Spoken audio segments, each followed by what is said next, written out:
can I come over after school? We can hang around by the pool. Did your mom get back from a business trip? Is she there, or is she trying to give me the slip? And I'm not the little boy that I used to be. I'm all grown up now, baby, can't you see? Hey, Macy's mom has got it going on. She's all I want, and I've waited for so long. Stacy, can't you see? You're just not the girl for me. I know it might be wrong, but I'm in love with Stacy's mom.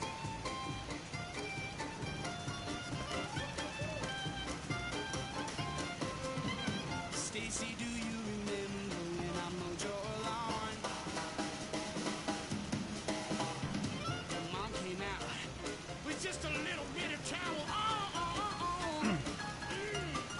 Ooh! I could tell she liked me from the way she stared, and the way she said you missed a spot way over there. And I know that you think it's just a fancy, but since your dad got out, your mom could use a guy like me. Hey, Stacy's mom has got it going on. She's all I want, and I waited for so long. Stacy, can't you see? You're just not the girl for me. I know it might be wrong, but I'm in love with Stacy's mom. Stacy's mom. Yes, I'm in love.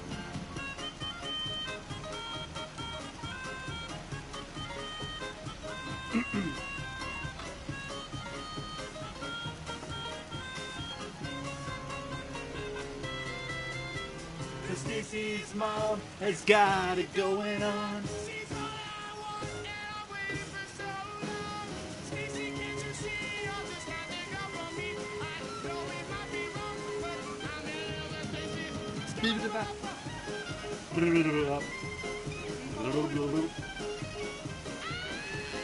Stacy, can't you see? You're just not the girl for me. I know it might be wrong, but I'm in love with Stacy's mom.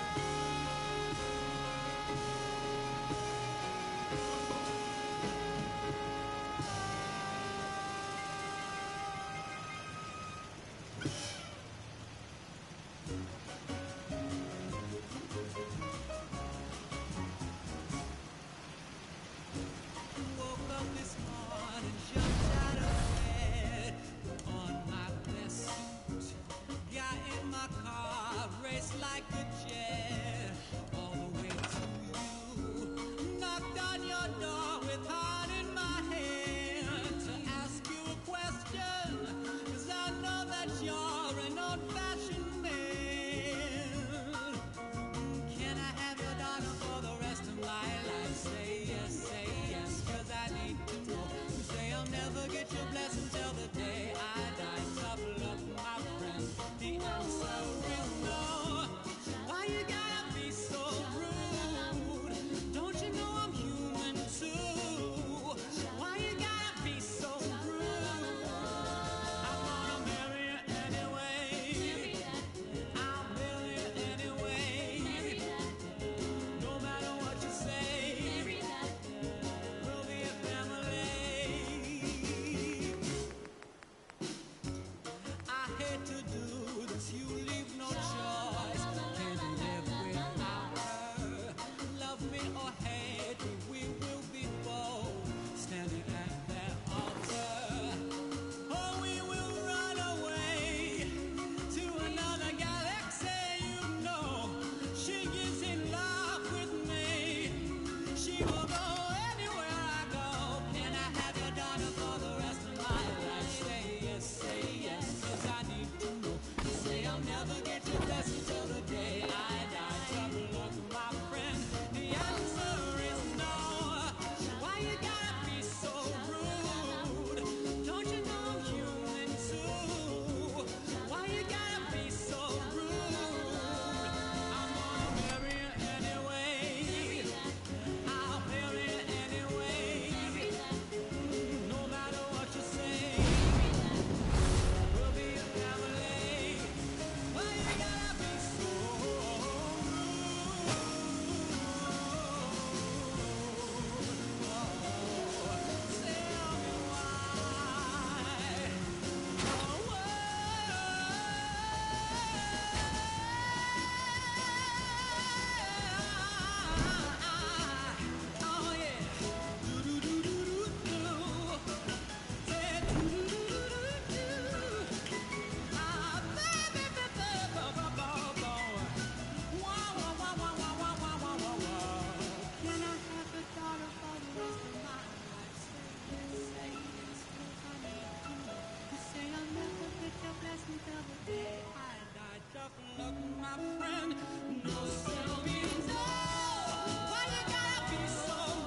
I'm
gonna pop some tags. Only got $20 in my pocket.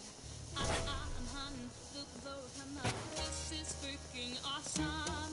Walking through the club like what up, I'm such a big shot. I'm so pumped about the swag from the thrift shop. Ice on the fringe, it's so damn frosty. Got people like damn, that's cold ass honky. Rolling hella deep, heading to the mezzanine. Dressed on pink, and my gator shoes so serene. Draped in a leopard mink, girl standing next to me. Probably should have washed this, 'cause it smells like R. Kelly sheets.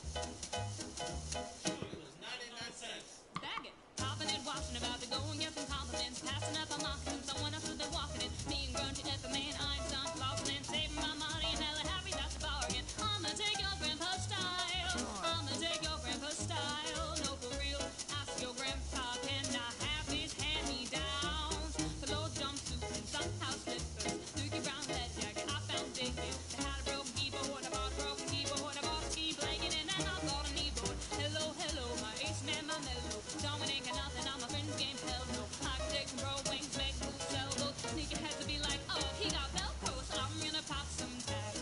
Only got $20 in my pocket. I'm hunting, looking for a come up. This is freaking awesome.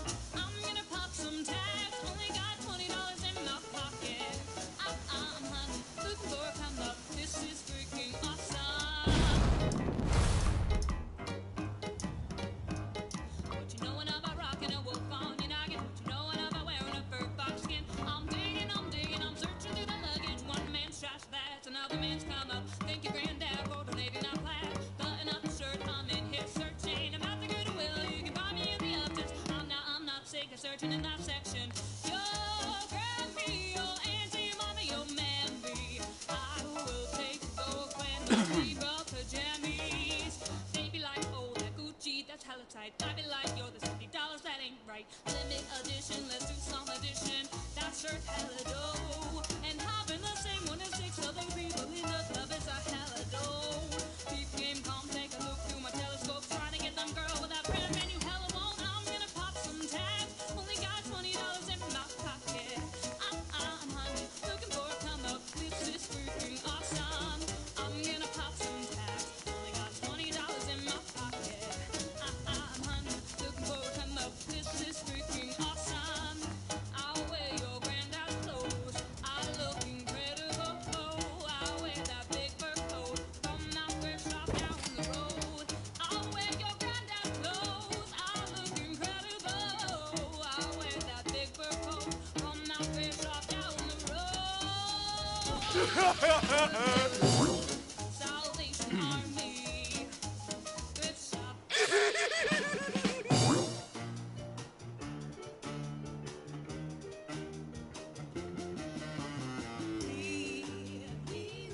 Hey, Kareem.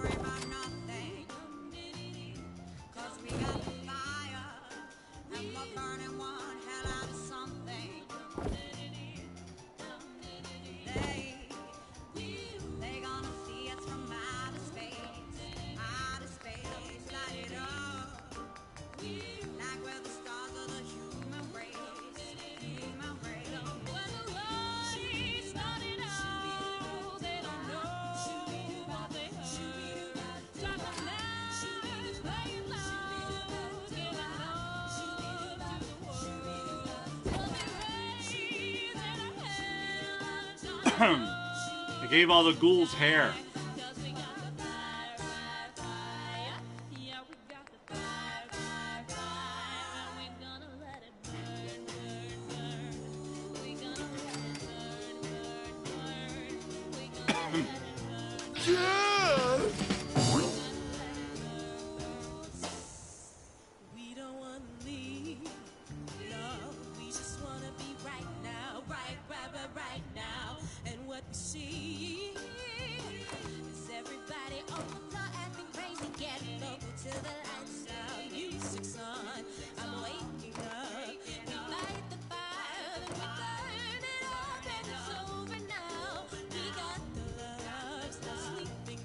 And of course, ballistic woven outfits and Gatling lasers.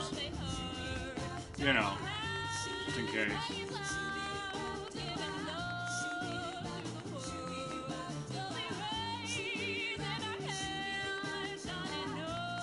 I'm in Chicago.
A 7-nation army couldn't hold me back. They're gonna rip it off, taking their time right behind my back. And I'm talking to myself at night because I can't forget. Back and forth through my mind behind a cigarette. And the message coming from my eyes says leave it alone.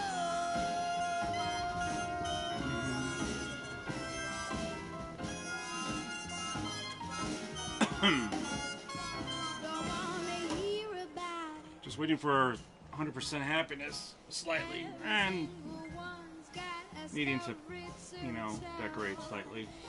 Everyone knows about it. Yeah, from the Queen of England to the hounds of hell. And I catch you coming round my way. I'm gonna serve it to you.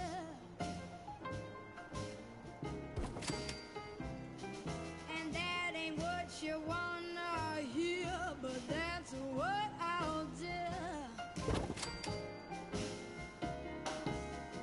And the feeling coming from my blood says find a far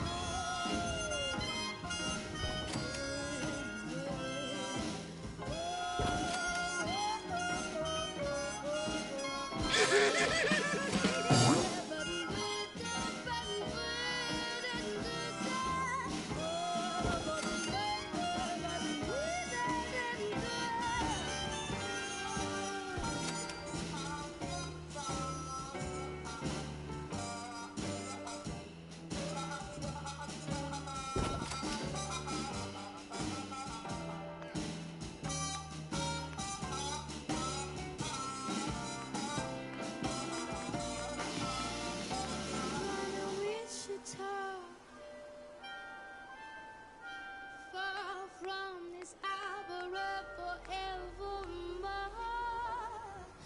I'm gonna work the strong, or make the sweat drip out of every pore. And I'm bleeding, and I'm bleeding, and I'm bleeding right before my Lord. All the words are gonna bleed from me, and I will sing no more. And the stains coming from my legs and from my heart. Hey, West.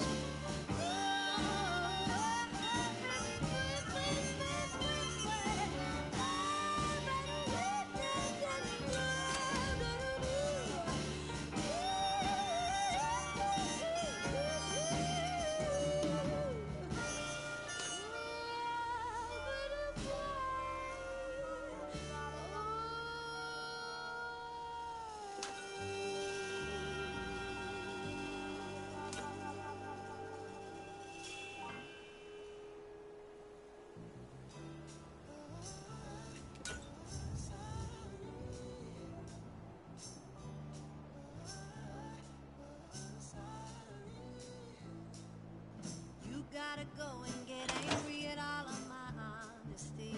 You know I try, but I don't do too well with apology. Hope I don't run out of time. Could someone call a referee? 'Cause I just need one more shot at forgiveness. I know you know that I made the mistake maybe once or twice. Kind of Frank Lloyd Wright-esque, Twice, I mean, maybe a Prairie couple style. hundred times. So let me redeem myself tonight. 'Cause I just need one more shot, second chances. Oh, is it too late now to say sorry? 'Cause I'm missing more than just your body. Yeah. Is it too late now to say sorry? 'Cause I know that I let you down. Is it too late to say I'm sorry now? Sorry. Sorry. I'll take every single piece of the blame if you want me to. 'Cause you know that there is no innocent one in this game for two. I go, and then you go out and spill the truth. Can we both say the words and forget this? Oh, is it too late now to say sorry? 'Cause I'm missing more than just your body. Yeah. Is it too late now to say sorry?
too late to tell you that I'm sorry now?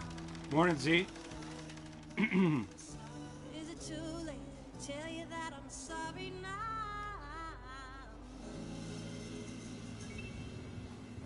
We grow the best tarberries in the Commonwealth. I give everybody, hair. Not always Hi there. flattering. Those bars are built, oh baby, they're tumbling down. Didn't even put up a fight. Found a way to let you in. And I found a kilt. Never really had a doubt. Standing in the light of your headlight. It's like I've been awakened. Every rule I had you breaking. It's the risk that I'm taking. I ain't ever gonna shut you out. Yeah. Everywhere I'm looking now. I'm tempted to delete him in the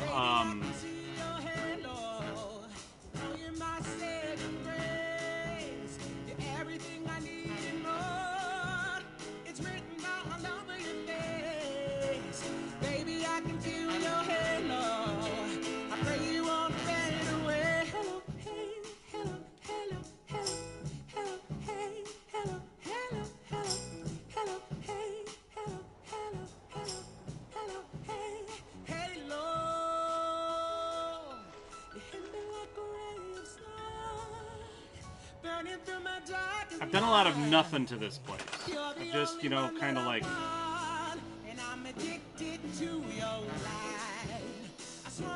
added a porch.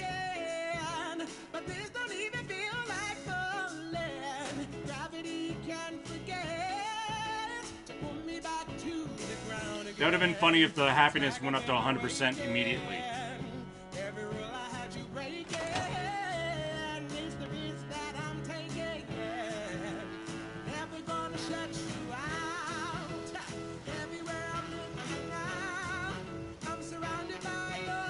Harlan's gone. He left a pony for me, and I kind of like just redid this room.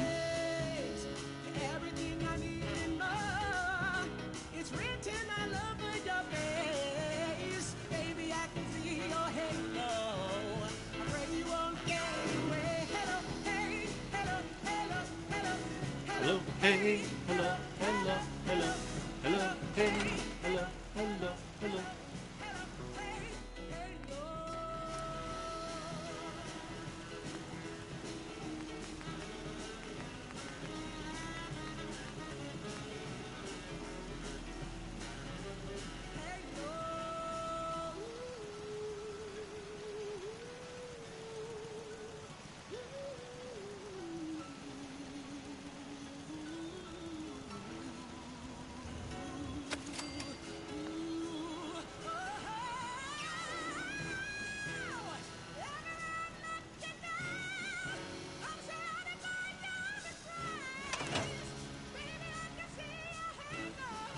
I like these walls.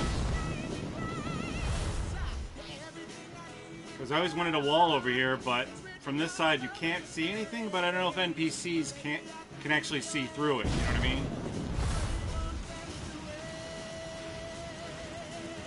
I don't know if you're familiar with the architectural style of Frank Lloyd Wright or Prairie style, American architecture. But that's what this is kind of reminiscent of.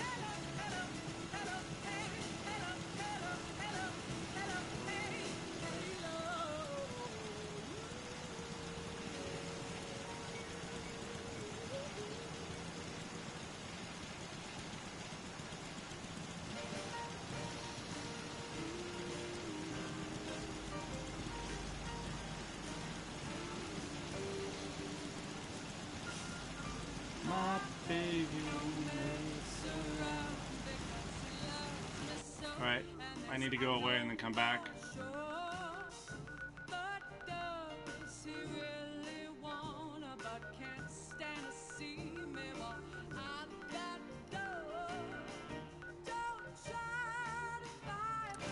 same goddamn thing every time.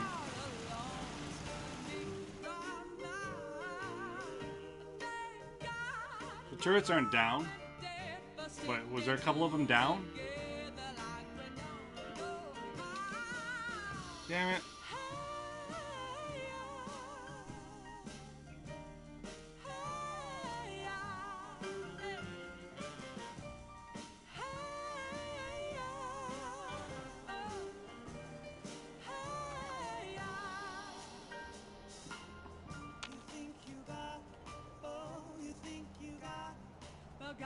Just don't get it when there's nothing at all.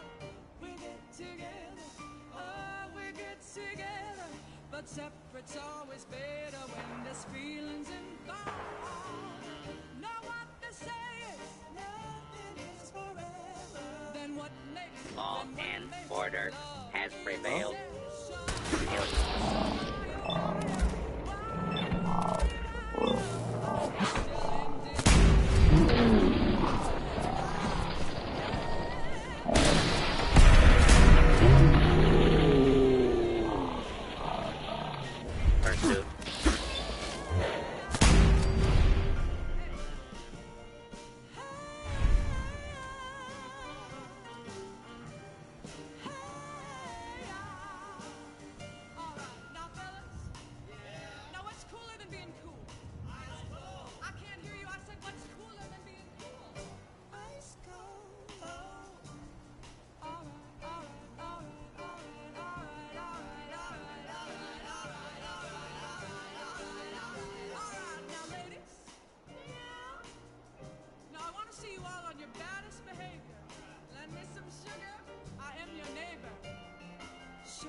Yeah, this is kind of farmed out now.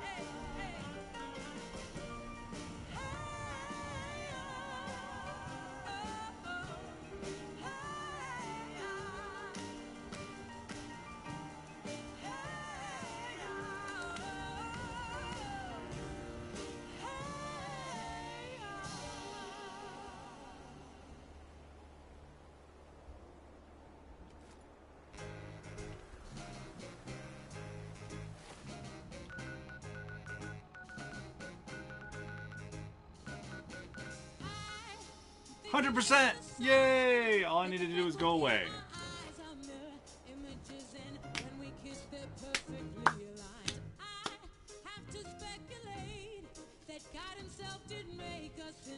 Corresponding shape like puzzle pieces from clay. True, it may seem like it's strange, but a thought like this may catch my troubled head when you're away, when I am missing you today. When you're out there on the road for several weeks and shows, and when you scan the radio, I hope this song will catch you on. They will see us waving from sides, great heights. Calm down now. Say everything is perfect from far away. Calm down now. We'll say.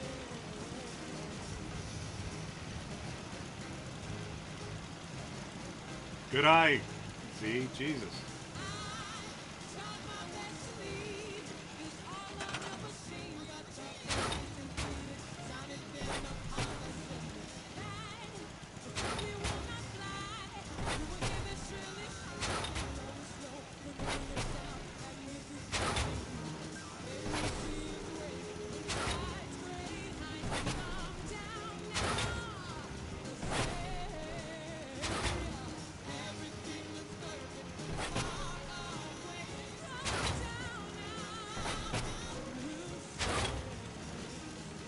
Added a generator and took away a generator, and these were dependent on the other generator that I took away.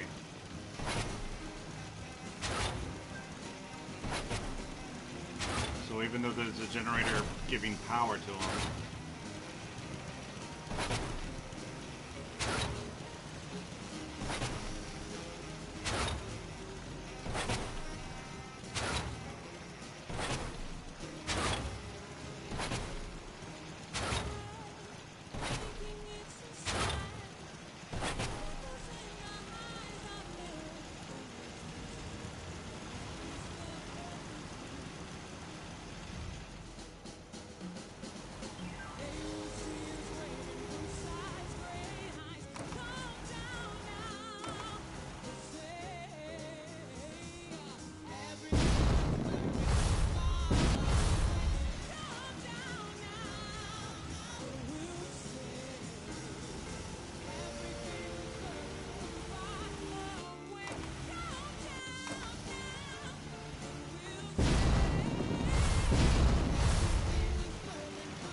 it's okay. Hey, you tell your friends it's nice to meet them, but I hope I Like a never kilt. see them again. Very breezy. I know it breaks your heart. Move to the city in a broke down car and Gives you a couple different ways to stand, so you can air the fellows out. and I can't stop. No, I can't stop. So baby, pull me closer in the backseat of your Rover that I know you can afford. Bite that tattoo on your shoulder. Pull the sheets right off the corner of the mattress that you stole from your roommate back in Boulder. We ain't ever getting older.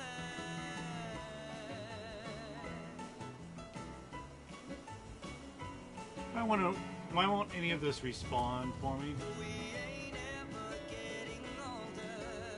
You look as good as the day I met you. I forget just why I left you. I was insane. Stay and play that Blink 182 song that we beat to death in Tucson. Okay.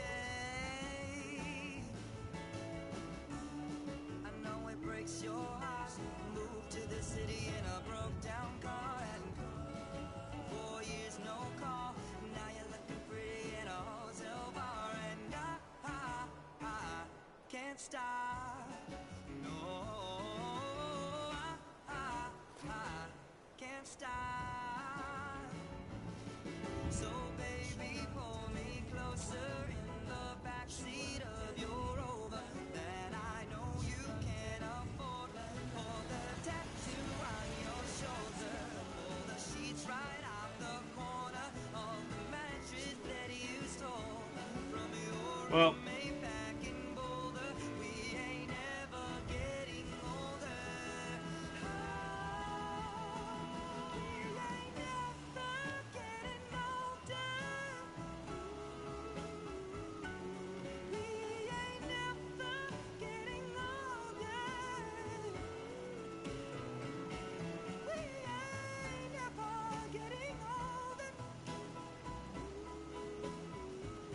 We ain't ever getting older. So baby, pull me closer in the backseat of your Rover that I know you can afford. Bite that tattoo on your shoulder. Hold the sheets right off the corner of the mattress that you stole. We ain't ever getting older. We never getting older.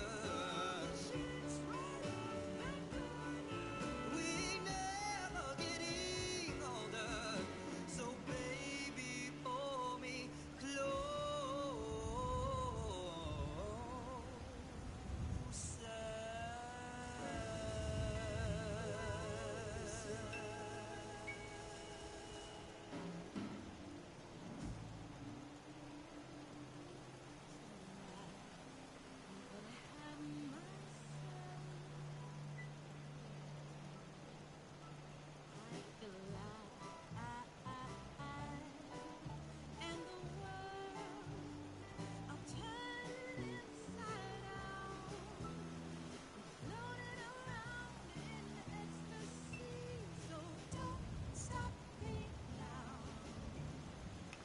Alright, I'm just kind of like, where are you going next?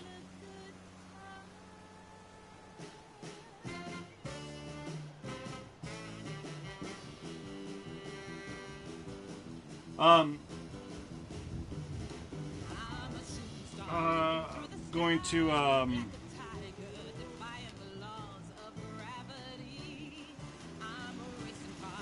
place next door. What's the place next door? Green Top Nursery.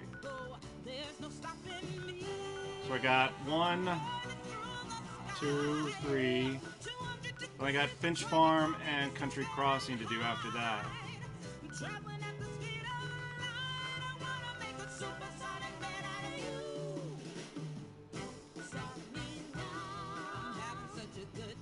And that'll take care of this area.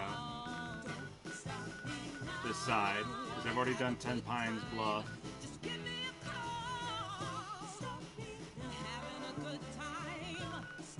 Then I have... I don't even have it discovered. Then I have the Abernathy Farm, GreyGarden at Oberland Station, and Somerville Place. And I'm putting off Warick, I think, a little bit.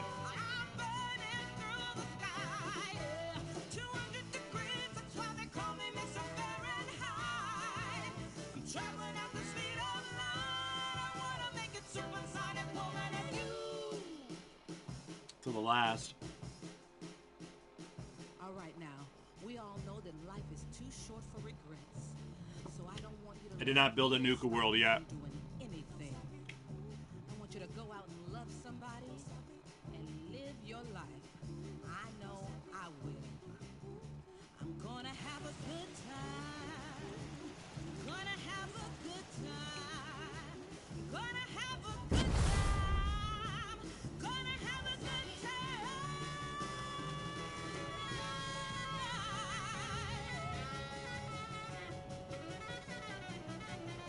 I want to see this place defend itself. This is kind of like annoying.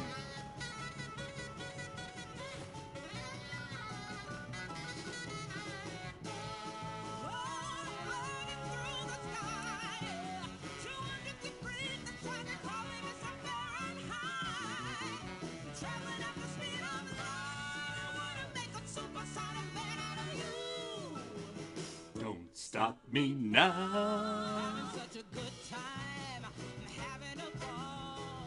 Stop me now. If you wanna have a good time, just give me a call. I'm having a good time. Yeah. I still haven't even helped the hubologists. I don't wanna stop at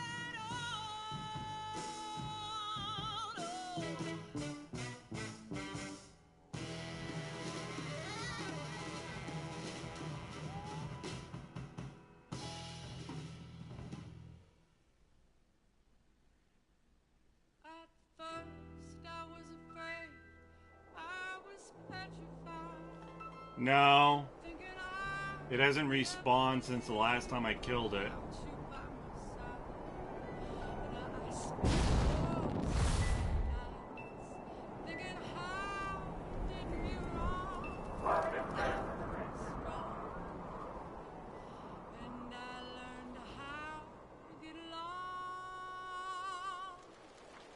And now you're back from outer space. I just walked in to find you here with that sad look upon your face. I should have changed that stupid lock. I should have made you leave the key. If I'd have known just one second, you'd get back to me. Go on now, go. Walk out the door. Just turn around now. And I haven't gone back and emptied the trunk in forever. Weren't you the one who tried to hurt me? Where do you find that, Think I'd lay down and die? No, I was Yeah, I've had an unlimited, carry limit, so I haven't had the need I got all my love to give and to drop them.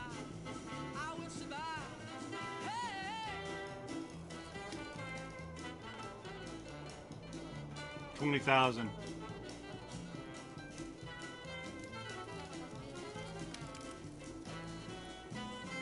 Well, it took all the strength I had not to fall apart. I'm trying to mend the pieces of my broken heart. And I spent oh so many nights just thinking how Cat. you did me wrong. I used to cry, but now I hold my head up high and you see me. Somebody new. I'm not the chained up little person still in love with you. And now you felt like dropping in and just expect me to be free. Now I'm saving all my love for someone who's loving me. Go on now, go. Walk out the door. Just turn around now. 'Cause you're not welcome anymore. Weren't you the one who tried to break me with goodbye? Sorry, dog. All right. You think I'd lay down and die? No, I will survive. As long as I know how to love, I know I don't even have it discovered. That's kind of funny.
Attention guests. In case of emergency, anti-venom is available at the exit for the reptile house.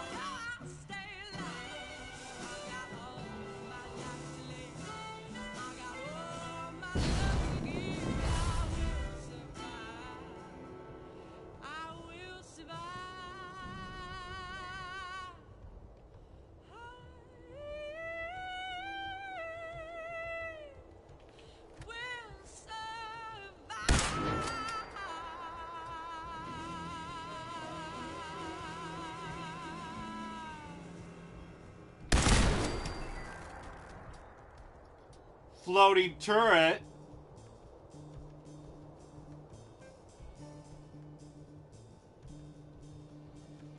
Alright, stop. Collaborate and listen. Ice is back with my brand new invention. So, rounds on the me tight. Flow like a harpoon daily. And I think will it ever stop? No, I don't know. Turn out the lights and I'll blow to the extreme. I rock a mic like a vandal. Light the stage and lights a choke like a kid. Russian speaker that moves. I'm feeling down. Like poisonous mushroom dead. When I play a note, I can hear anything like the band is a fan and he love it or leave it. You better get your way. You better hit the bullseye. The kid don't play. And if there was a problem, So where's the rabbit's foot supposed to be anyway? Or does it randomly spawn on something? There are no rabbits here.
Just in case you didn't know, with my town that created all the bass sound enough to shake my toes in the ground. Keep my toes time to get loose, magnetized by the mic when I kick my juice. And if there was a problem, yo, I'll solve it. Check out the look what my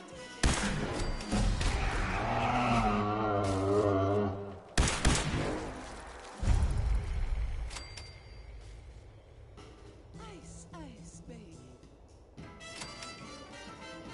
Ice, ice, baby. Ice, ice, baby. Ice, ice, baby.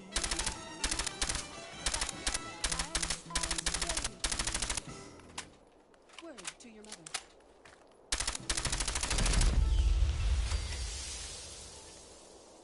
I see.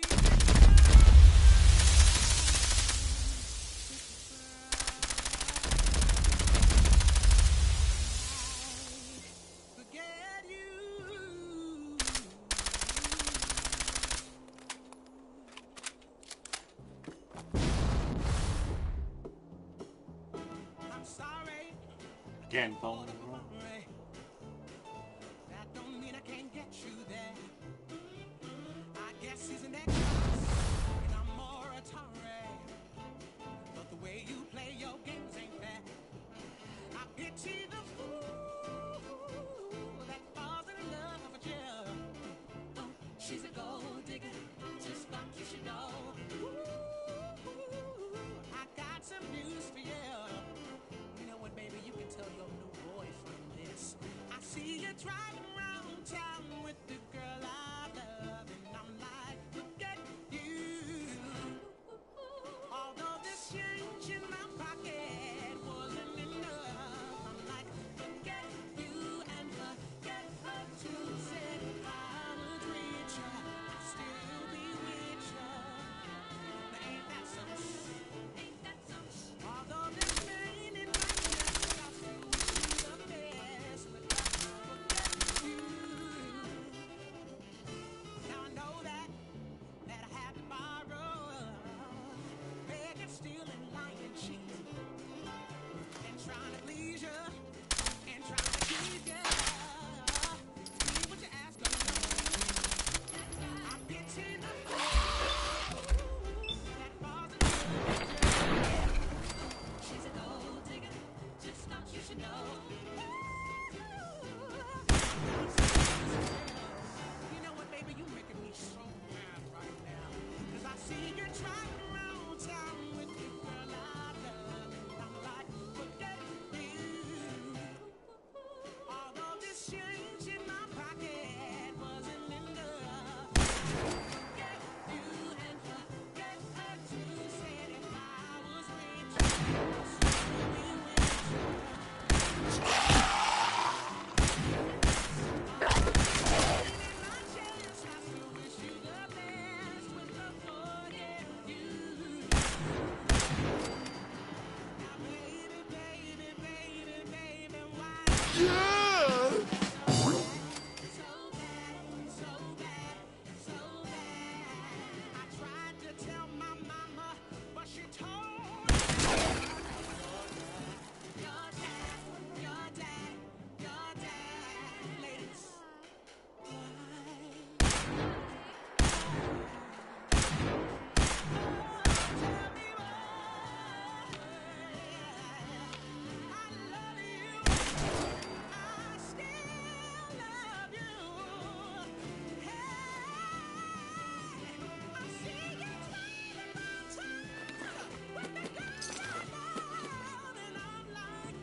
I accidentally clicked sleep.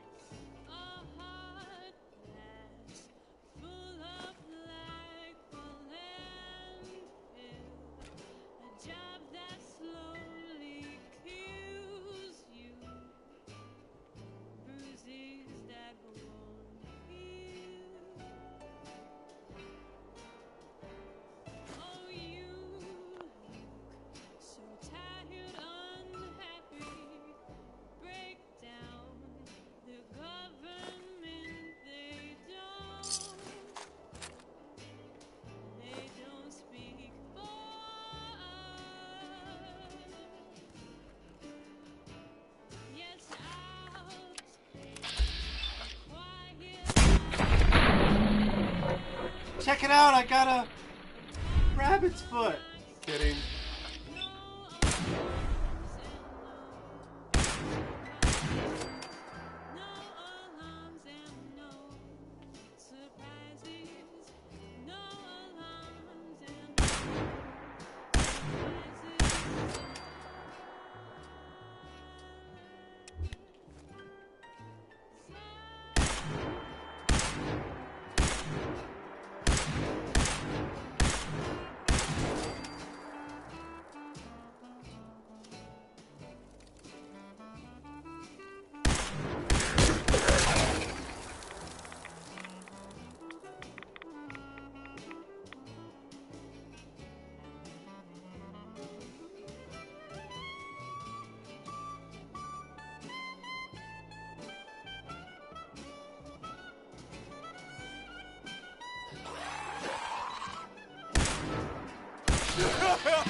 This is my final fight, my final bellyache, with no alarms and no surprises, no alarms and no surprises, no alarms and no surprises, please.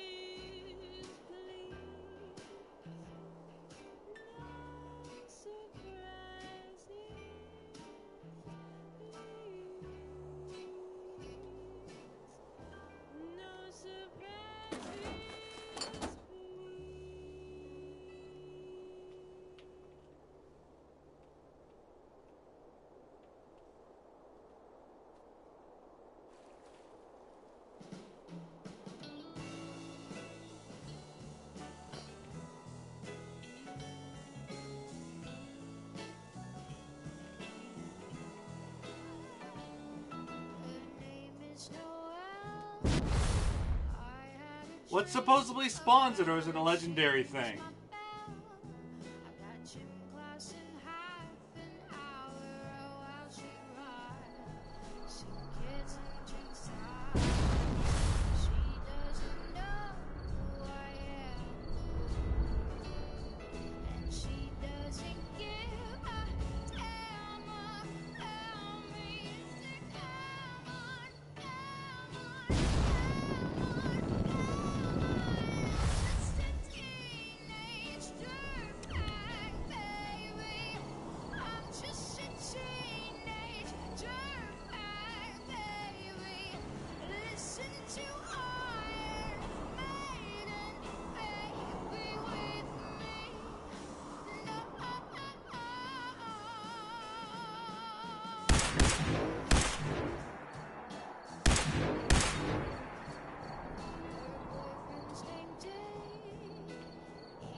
Sweet.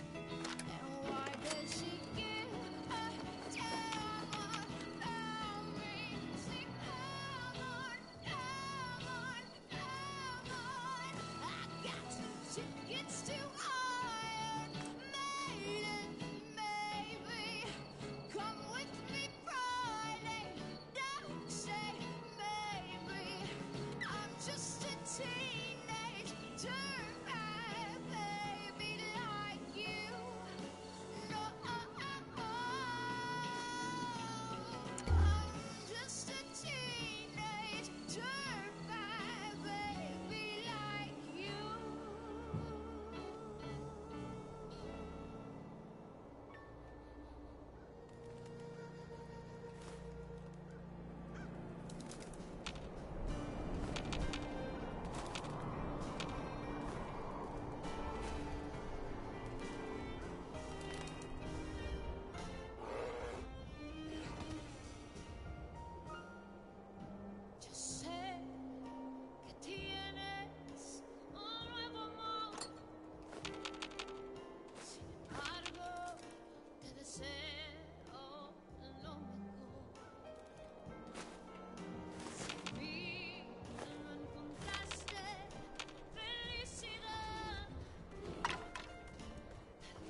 Alright, that scared me.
Cage, I've been doing just fine. Gotta be down because I want it all.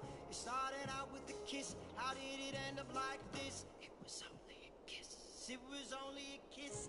Now I'm falling asleep and she's calling a cab while he's taking a smoke and she's having a drag. Now they're going to bed and my stomach is sick and it's all in my head and she's touching his chest now.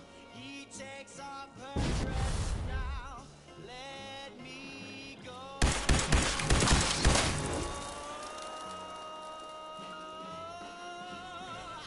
I just can't look. It's killing me. Taking control. Jealousy turning saints into the sea. Music lullabies, choking on your alibi. But it's just the price I pay. Destiny is calling me. Open up my eager eyes. I miss the bright side.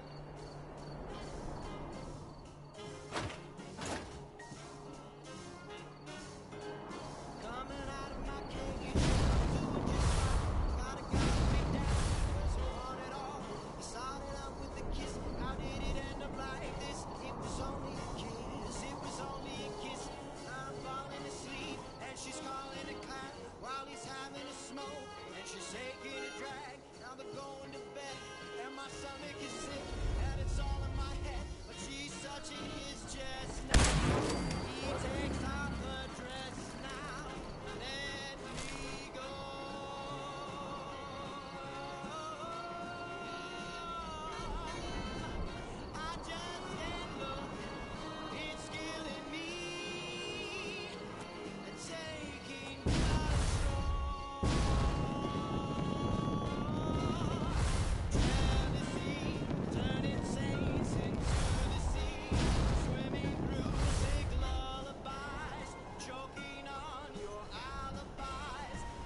cold.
calm. Getting a bad Probably feeling nothing. here. Let's do this. You're dead. Should run or die.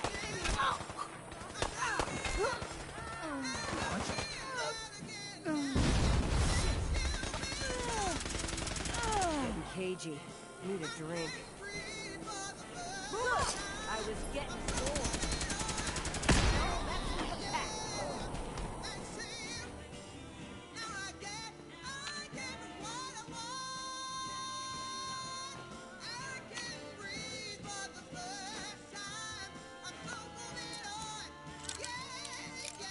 Hey, look, a rabbit's foot. Kidding. Although that won't get old.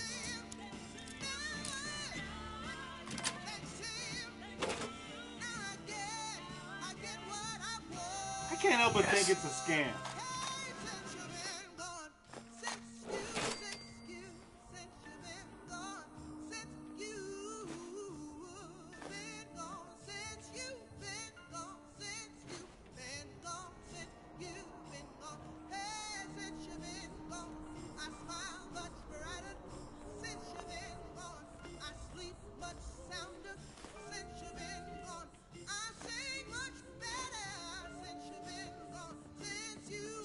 The zoo's bigger than ever, but we can manage our shit.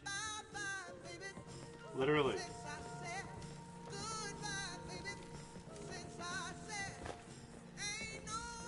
The pack lets it all hang out.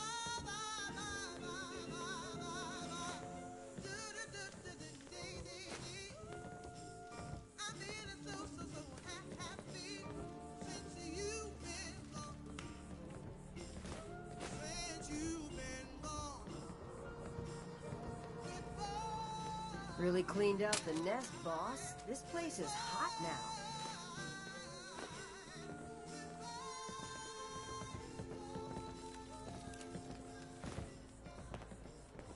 Who knew there were so many shovels? Gotta chase what you want to catch.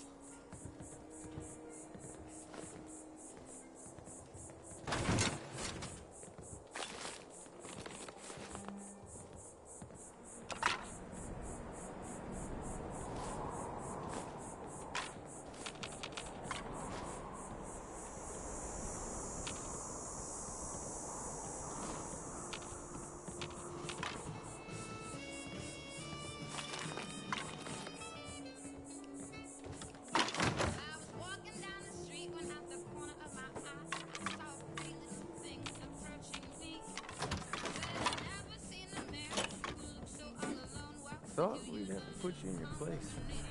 Or you earned it. You sure showed the breeders who the alphas are. That's true.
depend on me. I was hoping you'd be back.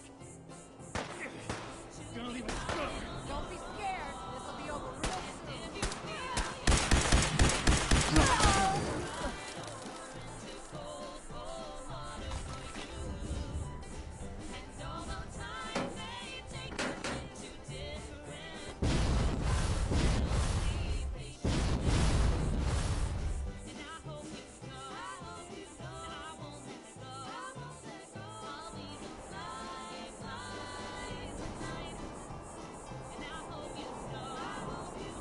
Pretty solid hole in the roof.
Yep, rare drop means it's alive.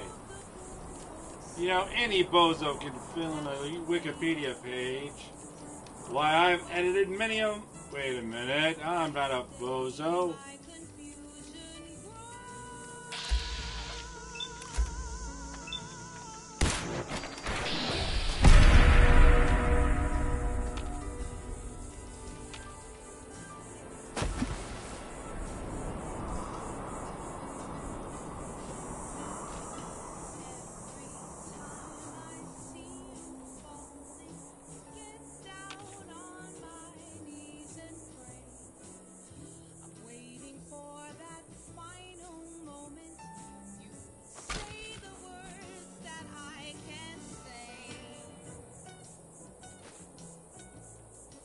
Is it bigger than a bread box?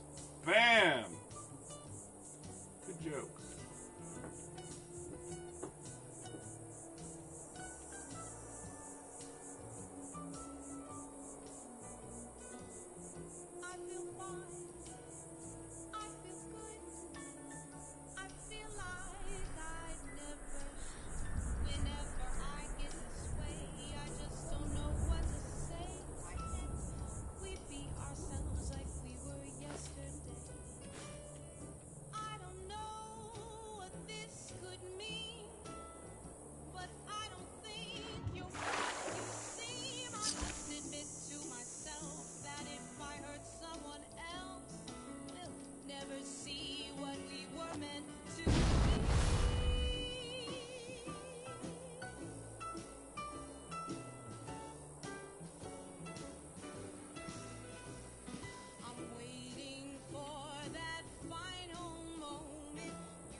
there something that can give you extra luck?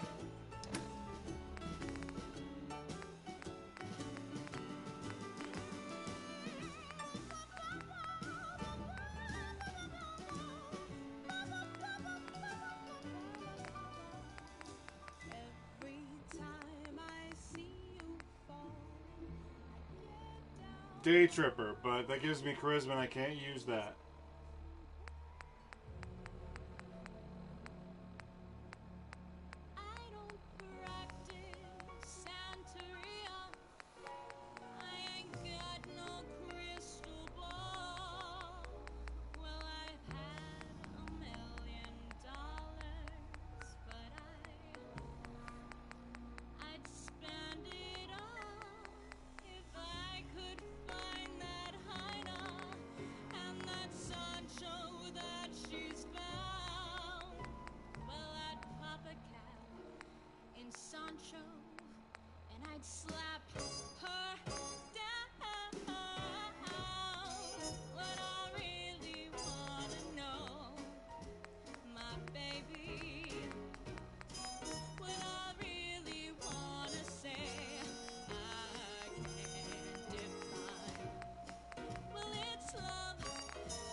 Excel as well.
So you go around pickpocketing as well?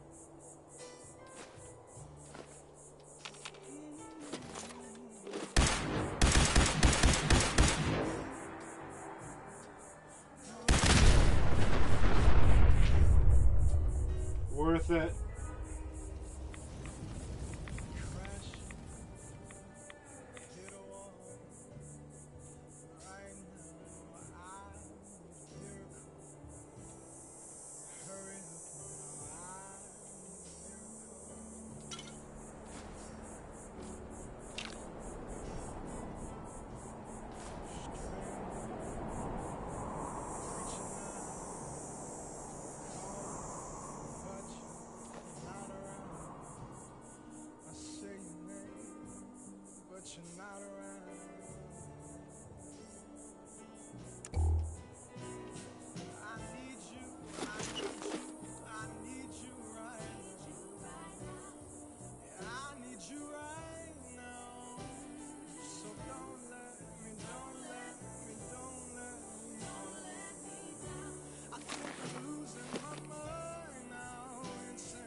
That's what I think.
That's it.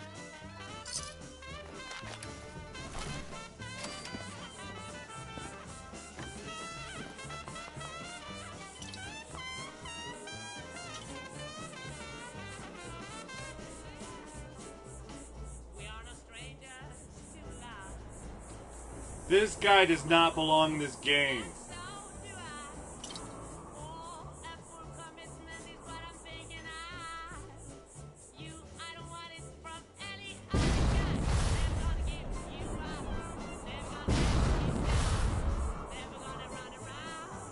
Hey there. Well, hey there. What brings you all the way out here? I want to kill you. Making a new friend, I hope? Absolutely. The name's Evan. I've been out here for years now. I guess you could say that I like the peace and quiet. And the view. Well, look for yourself. It's something else. Since you took the trouble to find me, least I can do is return the favor. Need any supplies? In the same amount of time that Evan had played whatever ungodly amount of hours, supposedly, I played 3 times that much hours in this game.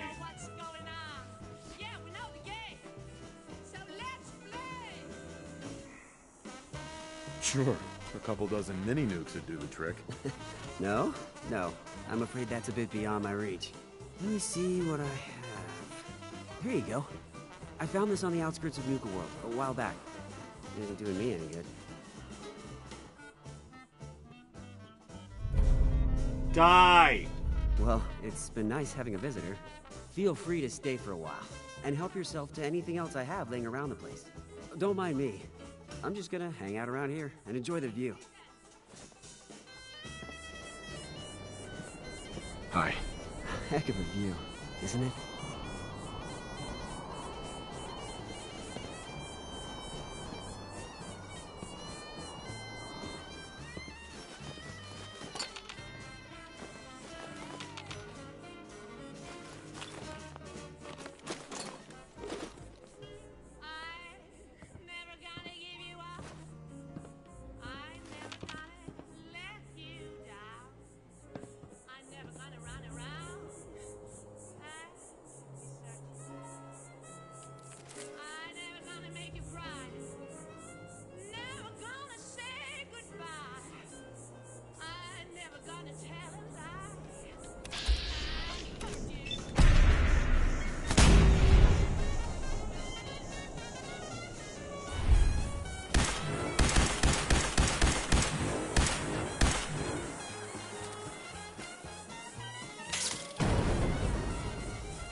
He's already back to being green and friendly again.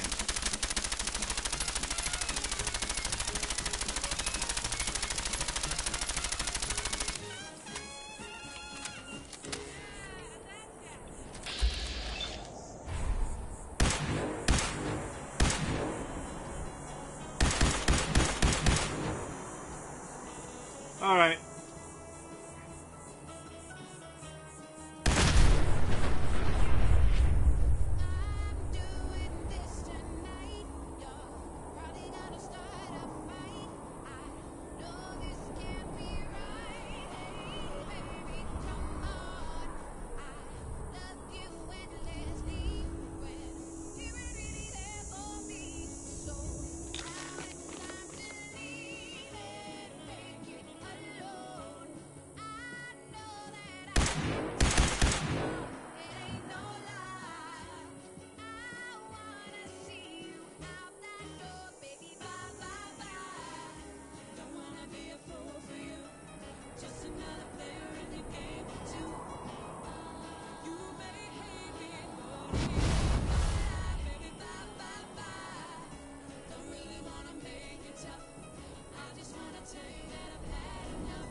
Another cave cricket in the middle of nowhere.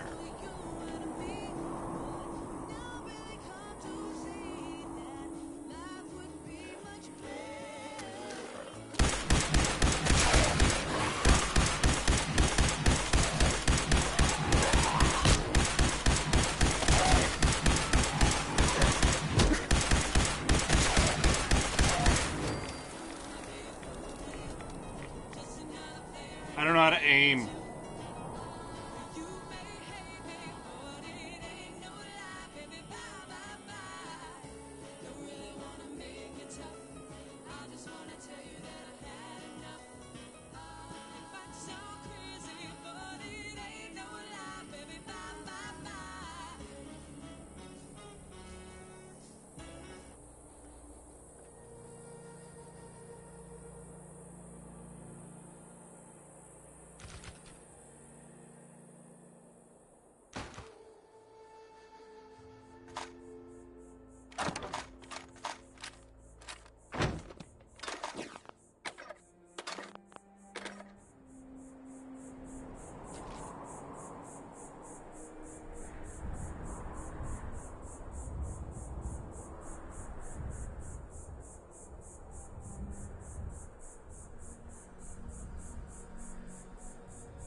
I'm supposed to be worried about radiation. I don't know. Maybe.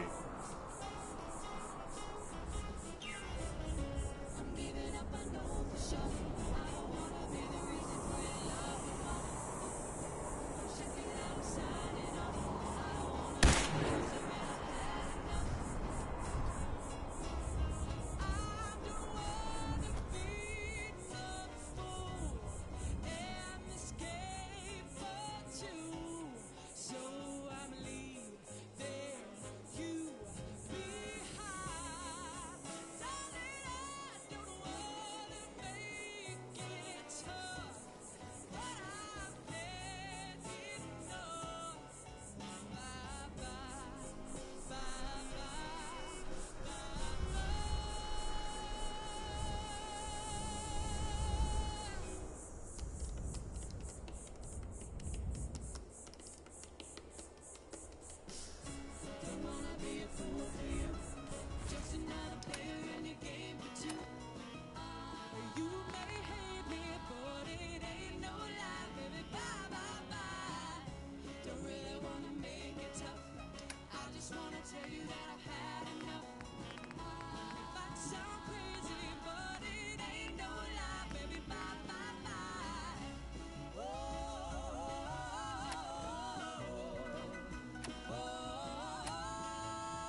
God fucking damn it.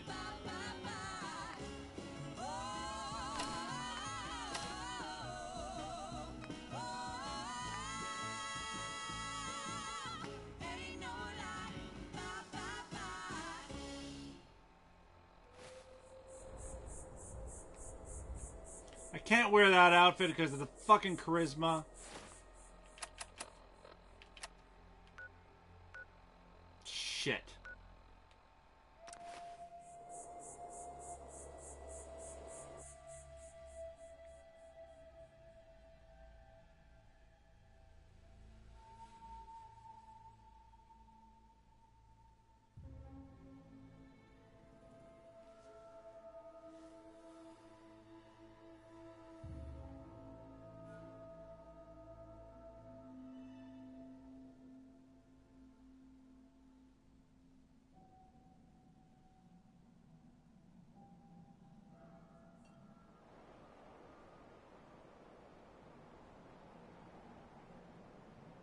Yeah, the idea was nice.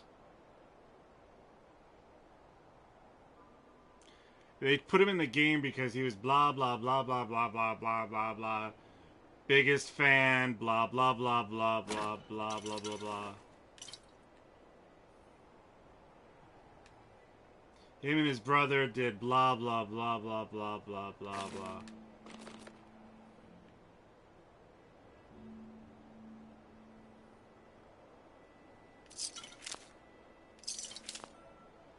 What I'm saying is that they needed to fix the game, not put in people as a publicity stunt.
Yeah. Well, this came out, and this patch, and he appeared in the game for Nuka World. So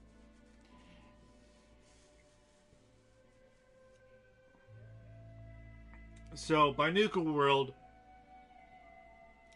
this game was still fucking flawed.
Heads back down to 23.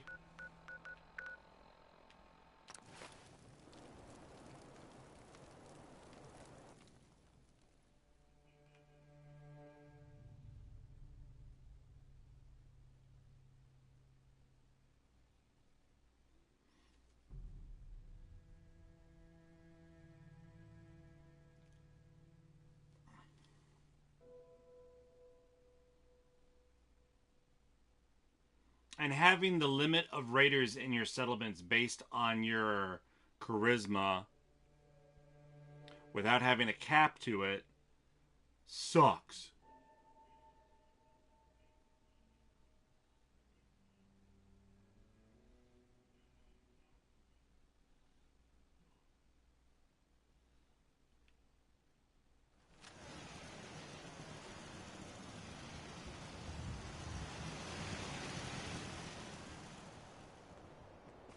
Supporting the operators.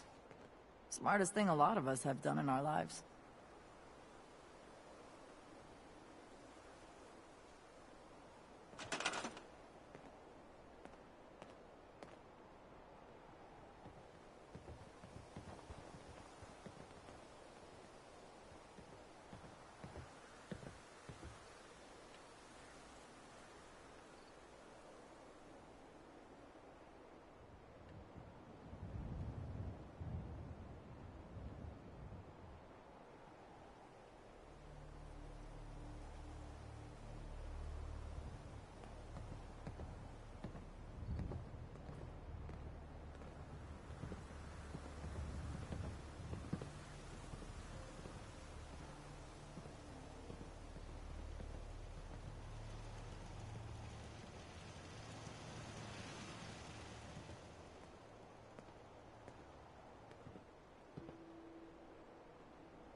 Never did get why Coulter brought in 3 gangs to claim Nuka World. I mean, he had us. Don't need the rest. Exactly.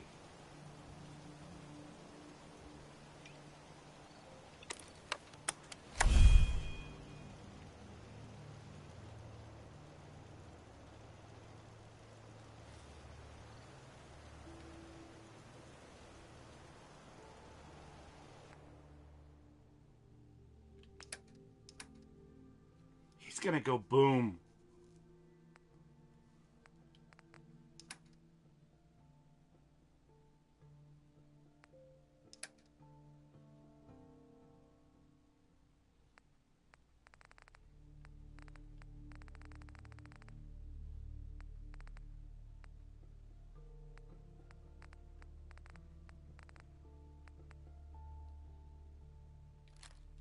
Jesus. Watch out!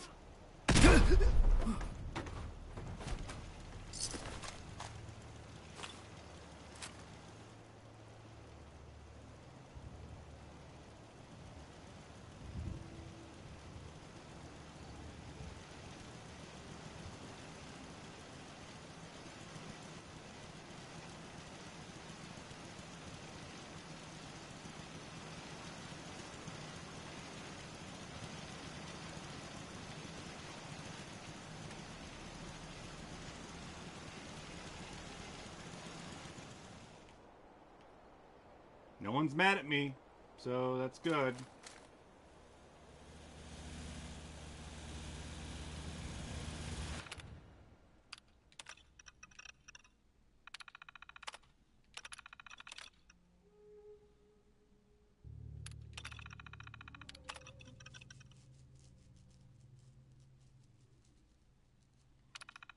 Yes, you have to love the power wall. All hail the power wall.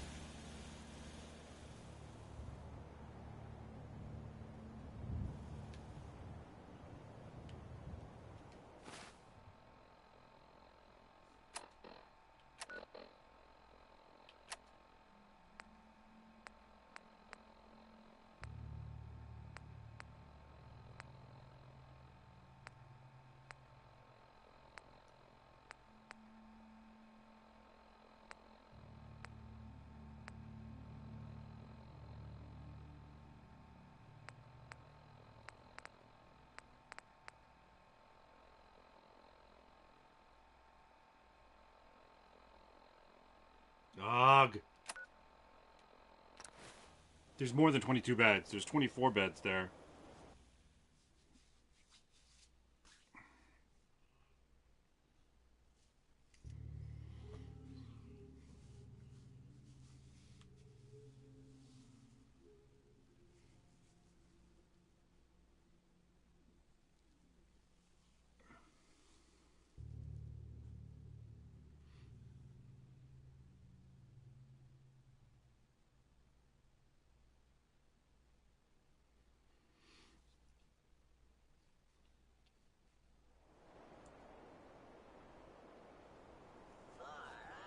I'm gonna have one of two things done when I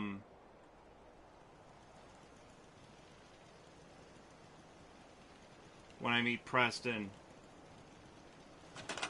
Whoa, man.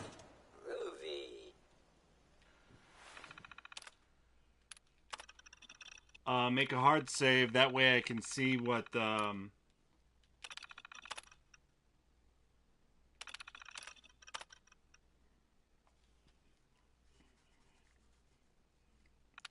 differences with having all the settlements already ready. You know? If I have to go on missions for settlements again.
Ah, crap.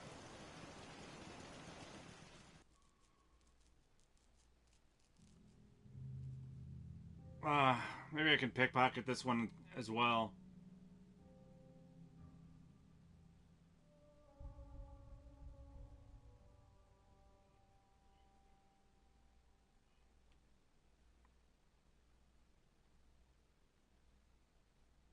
Don't think all this meat has domesticated us. Got you.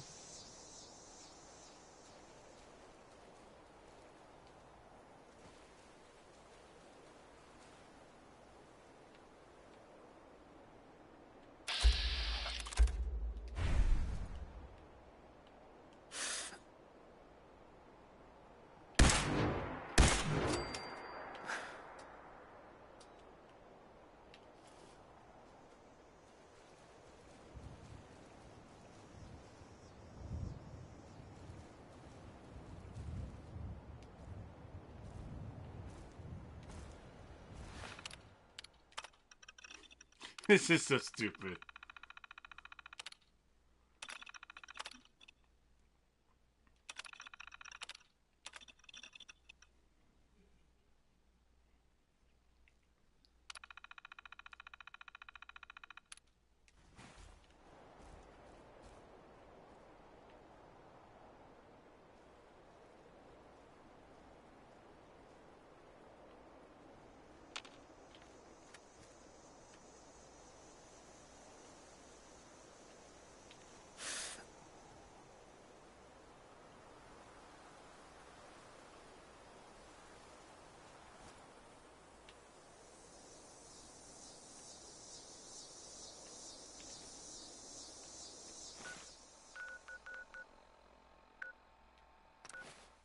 I get another one from over here.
God. Sorry. It ain't easy. A police siren just started going off outside my window. And so it sounded like it was for me.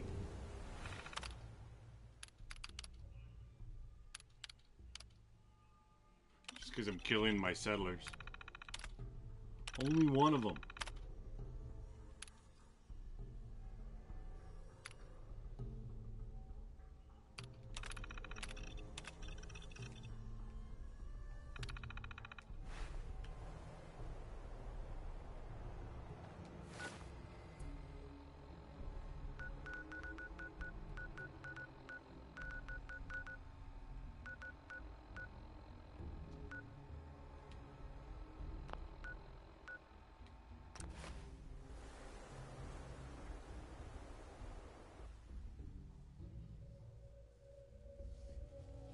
Someone suggested to me earlier that I needed to make an arena.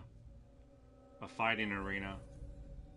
So I went to Spectacle Island and just showed them and... Oh, you already did.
Made some good moves, boss.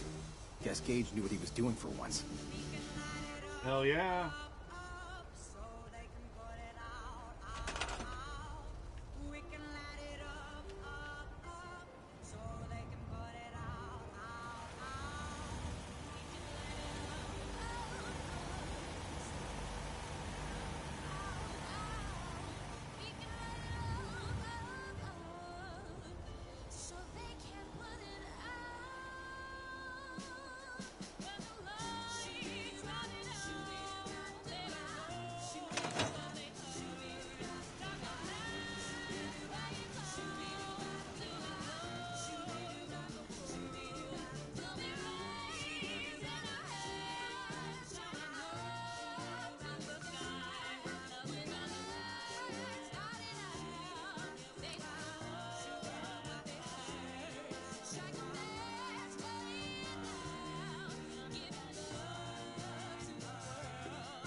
It's just annoying. I was just going, oh, this is a cool outfit. I should wear this outfit. I want to wear this outfit. It's a kill. Fucking idiot.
Welcome.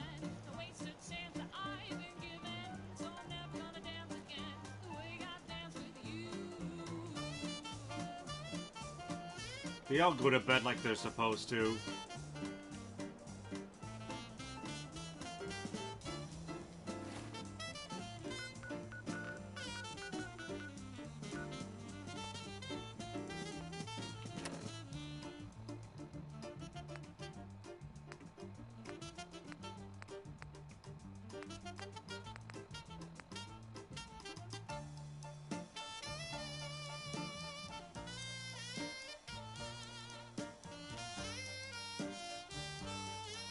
I thought I killed that person. That's...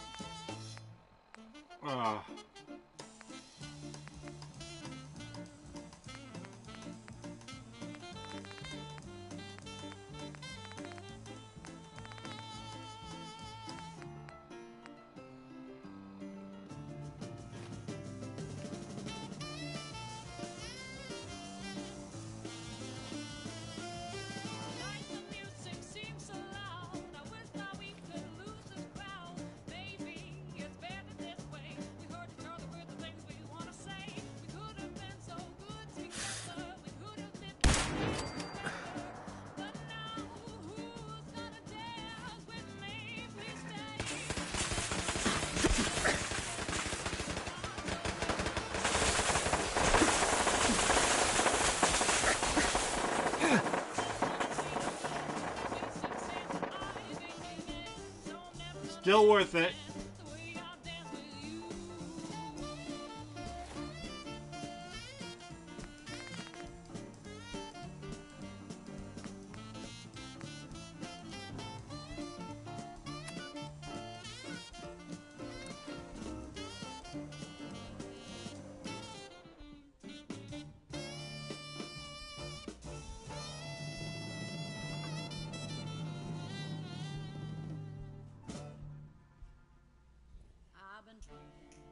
I've been drinking.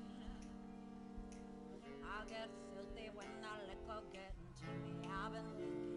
I've been thinking. Why can't I keep my fingers off it, baby? I want you, nah. Why can't I keep my fingers off it, baby? I want you, nah.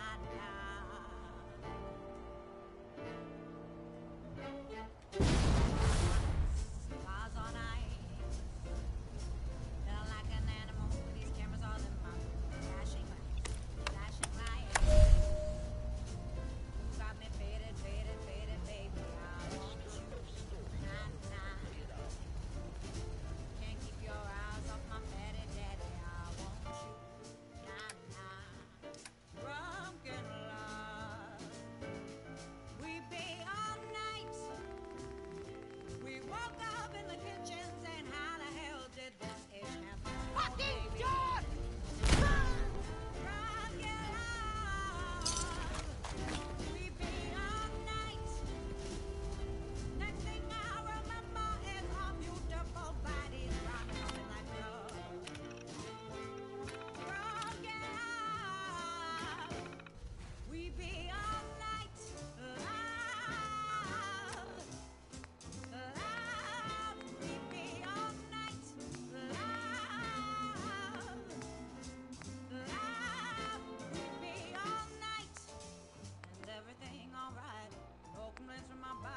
fluorescent under these lights. Boy, I'm drinking. I'll get in my lot 7-Eleven. I'm rubbing on rubbing. If you scared, call that reverend. Boy, I'm drinking. Get your game right. Mom in the brand new case swap. Louis sheets in 29 like what's crazy, wear it out. I'm singing on the mic to my boy toys. Then I fill the tub up halfway and ride it with my surfboard. Surfboard, surfboard, graining on that wood, graining on that wood. I'm swerving on that, swerving on that big body. Been surfing all this, surfing all this good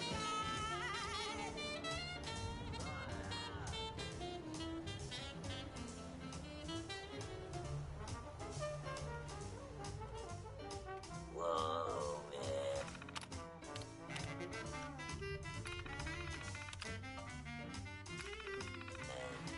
Groovy.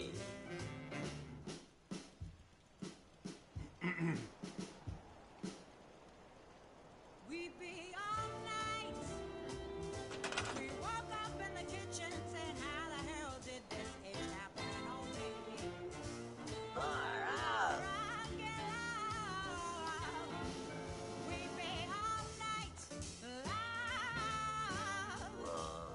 Loud. We be all night. Loud. Loud. We be all night. Loud. Loud.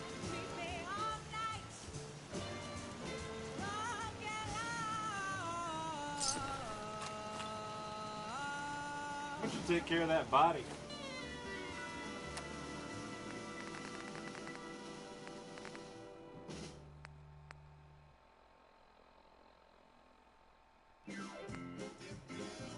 Ugh.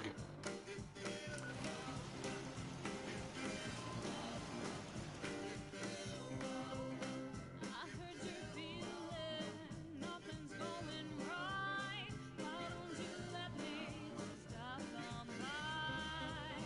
The clock is ticking, running out of time. So we should party all night. So cover your eyes, I have a surprise. I'm gotta help me every night. You ain't standing out. Might be worth looking at.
country. I love wherever I go. I'm happy to be here. Happy to be here. Really rock star. Woohoo! 25 below. Yay! That's that's where I want to go in February. Could have gone where? I don't know. Tahiti? There's a place to go in February. But no, let's come here.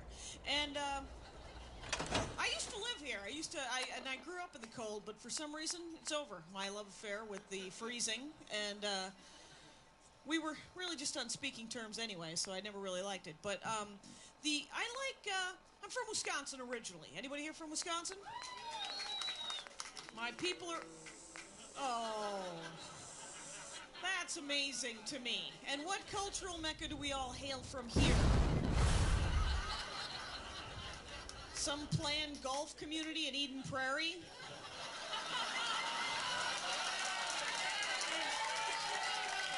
Yeah. Hope it all works out for you. That's great. Yeah. So, no, it's just dumb. It's the dumbest thing in the world. When I moved here from Wisconsin, that people made fun of me because I was from Wisconsin. Minnesotans made fun of me because I was from Wisconsin. Pretty sure corn. Pretty. It's like warring trailer parks, people. Who gives a damn? They're basically the same state. We all came here on the same tractor pull, okay? Should all just join hands and sing One Tin Soldier. It's gonna be fine. And the weirdest thing about doing stand-up is that people will say anything to you, absolutely anything. And I was in Iowa. A man came up to me after the show and just said, "You can hit me if you want, but I have to tell you this thing." Wow, there'll be no hitting, sir. What? He says, "You remind me of a female Dennis Franz."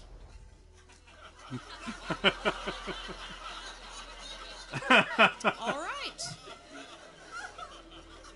Dennis Franz, he's a large, balding, mustachioed man on some cop show. I don't know. I was like, what? Don't break up into discussion groups. Okay. And I'm like, I know. You don't have to say everything that comes into your jackass head, is what I told him. There'll be no hitting. But, and my personal favorite was in Pittsburgh. Club owner, the guy who owned the comedy club, in the middle of a conversation just says to me, "You were a carny, weren't you, Jackie?" Yeah. So I get it. I'm perceived as tough circus people, okay? We'll just go from there. That'll be great. And it's not like I don't like small towns. I love small towns. Just last year, I was up in Fairbanks, Alaska, doing the troops, which never comes out right. But I mean, the weird thing about Fairbanks was that most of the people that I met, the locals who had moved up there, were from Minnesota and Wisconsin. I was like, wow, just not cold and dark enough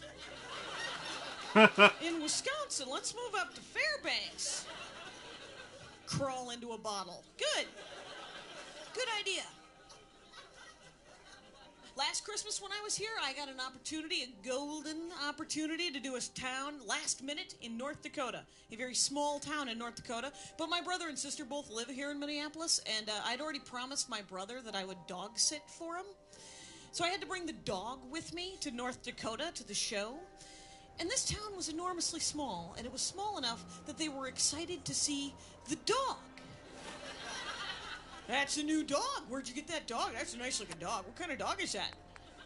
It's a pound dog? I don't know. It's just a dog. And I had the dog with me in the bar where the show was happening, 'cause you could. And the dog is wandering around meeting everybody because it's a dog. And it's a great dog, Sparky the dog. There he is, wandering around. And he licks this guy. Because he's a dog. And the guy looks at me and he goes, "He just kissed me." That's a town needs more women. Or more dogs. Here's the weird thing, is I love dogs. I've always wanted a dog. I think they're great. But the weird thing about LA, it's got to be happening here, too. The creepy, I'm going to spend thousands of dollars to keep my animal alive long after the time when the dog should be, wow, new dog. How about that?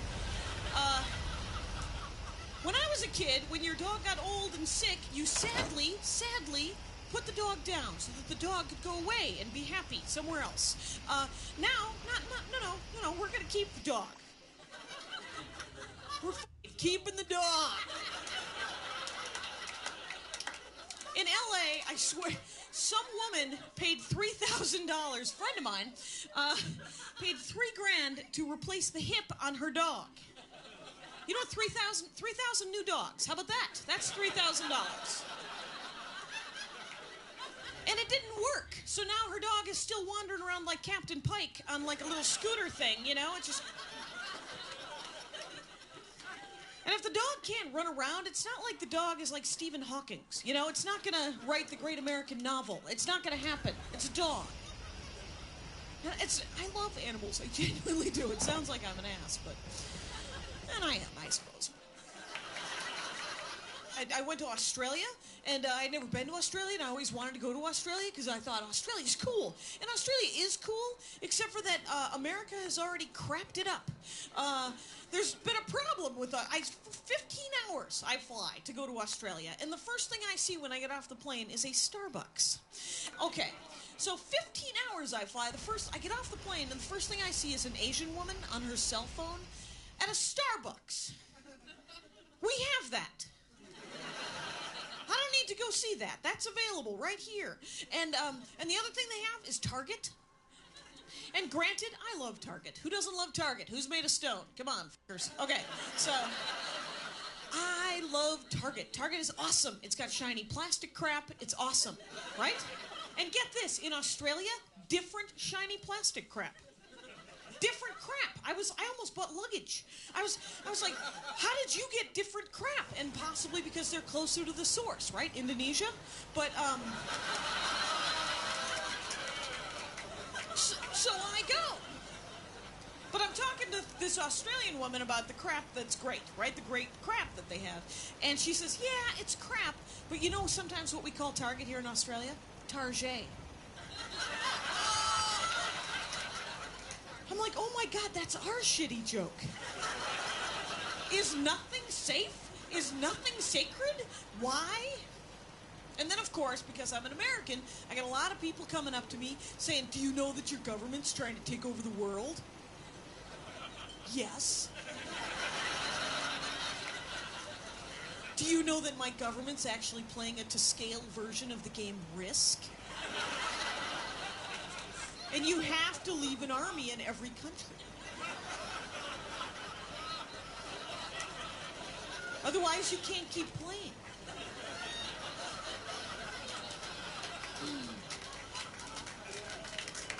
Aw.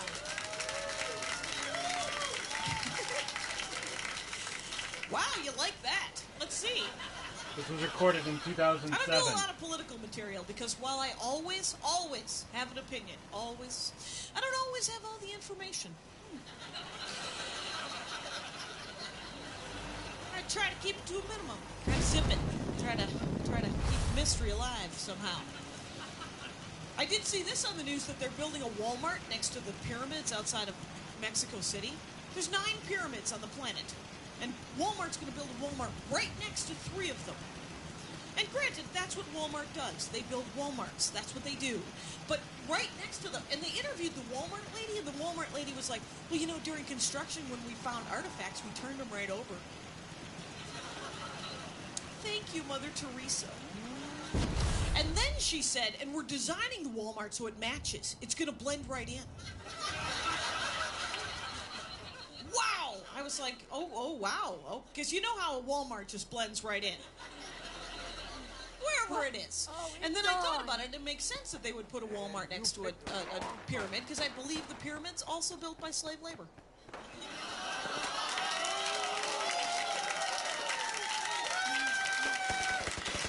But I think they had better health care.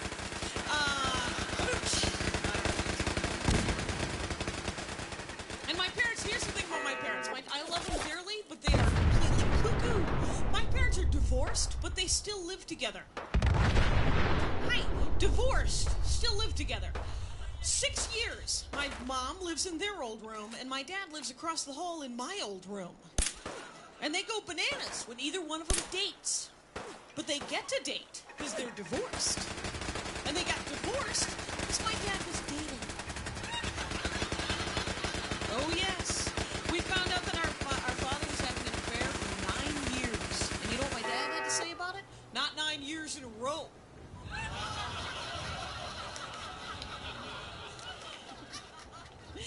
And he called me up like 3 months ago tweaking because my mother is going out with somebody that he went to high school with 1,000 years ago. And I'm like, Dad, you guys live in a town the size of a postage stamp. Who the hell else is she supposed to date? You know, and he's like, well, I don't have to take it. I'm going to move out. Yeah, run. Jesus. Get the hell out. You're driving yourself nuts. And he's like, well, I could be married by Monday. A lot of women want to marry me. I could be out of here and married to another woman by Monday. I'm like, wow, are you going to get married at Mom? You know who loves that joke? My mother. And then in the same conversation, he asked me if I wanted to be in charge of pulling the plug when he's on his deathbed. And I was like, wow. Really? Right now? This conversation? And he said, well, I'd ask your brothers, but they're still mad at me about stuff, and they'd be plugging me in and unplugging me and plugging me in and unplugging me. Because they're hilarious. And so they are. I have 4 older brothers. Nobody's funnier. Nobody's funnier than the older brother. Oh, the jackass hilarity could wrap itself up at any time now. I love them. I was home for Christmas, and my brother and I are doing dishes in the kitchen, and there's a dirty sock on the floor, a dirty, dirty sock, and he picks it up and he whips it at me. And I'm like, dude, aren't you 40? Did you just whip a sock at me? And he says, moron says what? And I didn't hear him, so I said, what? So I had to deal with an hour of like, you're a moron. Hey, moron. And, yeah, 40. Let's just say that out loud, shall we? 40. Also, big fan of You've Got Mail. Let's say that. I like to out my brother. He likes You've Got Mail. Remember that movie? 13-year-old girls won't say it out loud. There's my brother. Married, 2 children, nice beard. Okay, so, see how the jackass hilarity goes both ways, huh? Yeah, he's the golden child, the sock thrower. He's the golden child. Everyone related to the golden child? If you are not related to the golden child, you are the golden child. And look, I brought you something. No, kidding.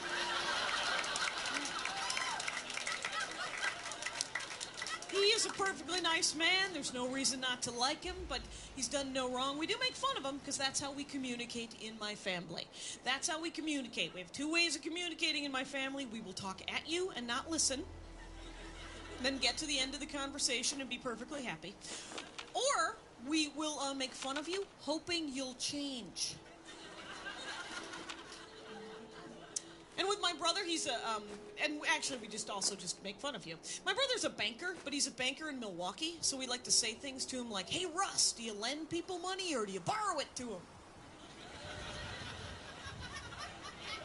It's a very Wisconsin saying. Try that saying. joke in Nebraska. Is that a grammar joke?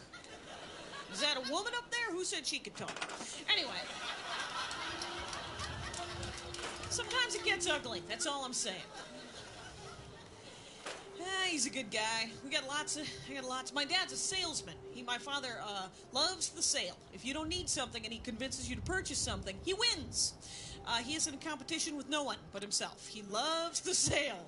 My father has sold everything, too. He sold mausoleum crypts. He sold toupees.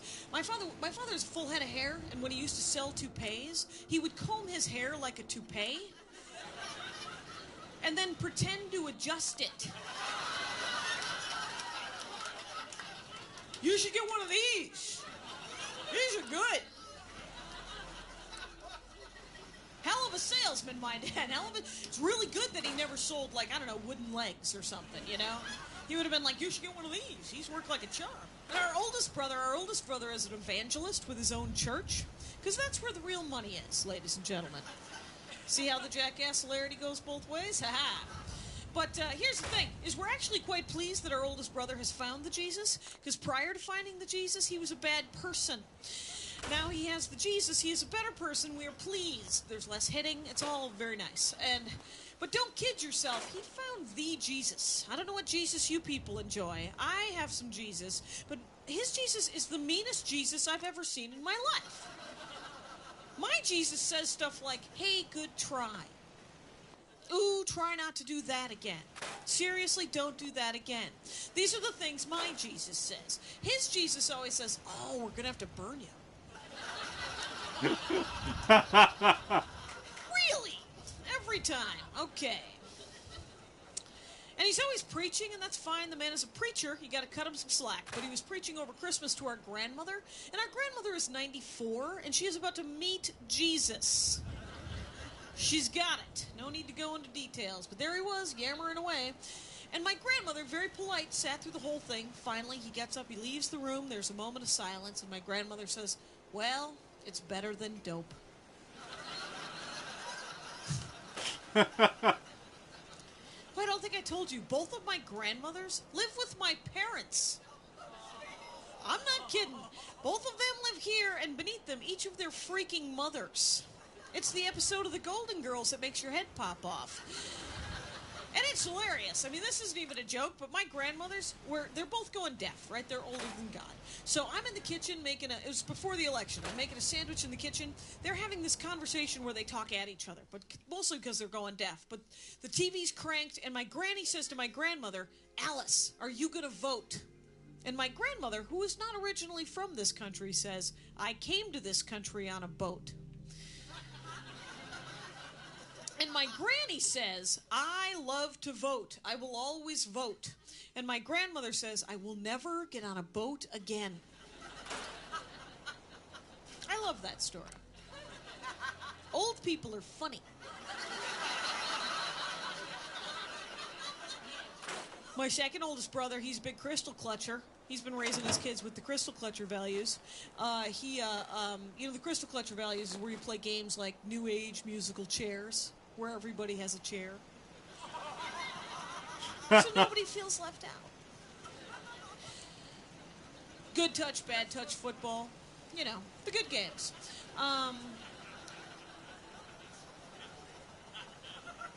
They get a little brutal when it comes to dodgeball, though. The only rule is you can't break Piggy's glasses. Yeah,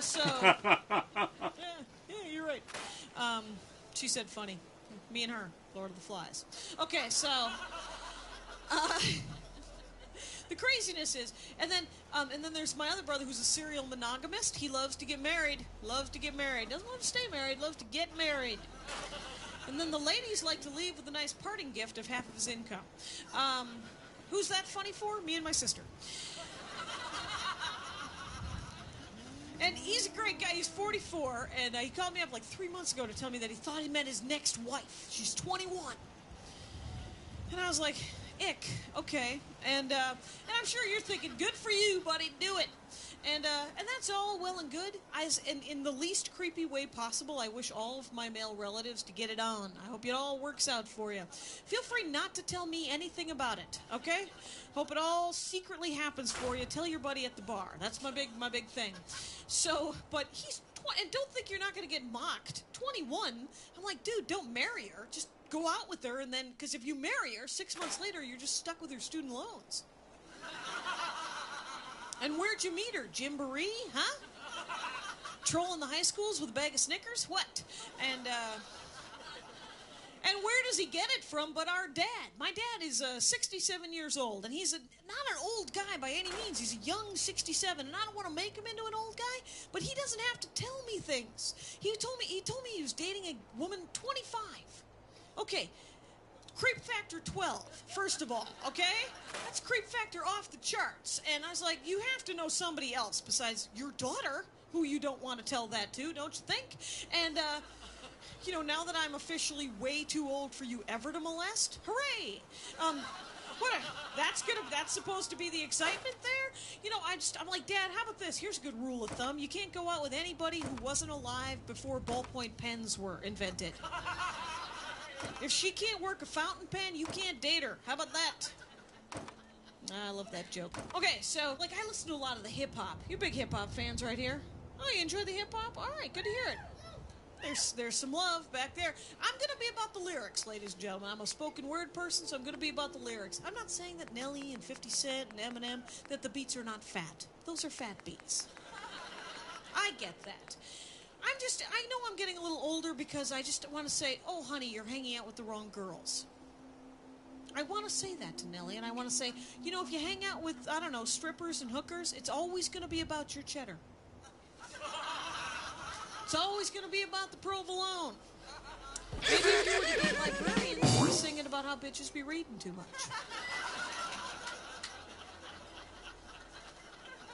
That's the thing. Everybody in my family has a mouth like this. This is it. There's no boundary. There's no, hey, why don't you think again about saying that? How about that?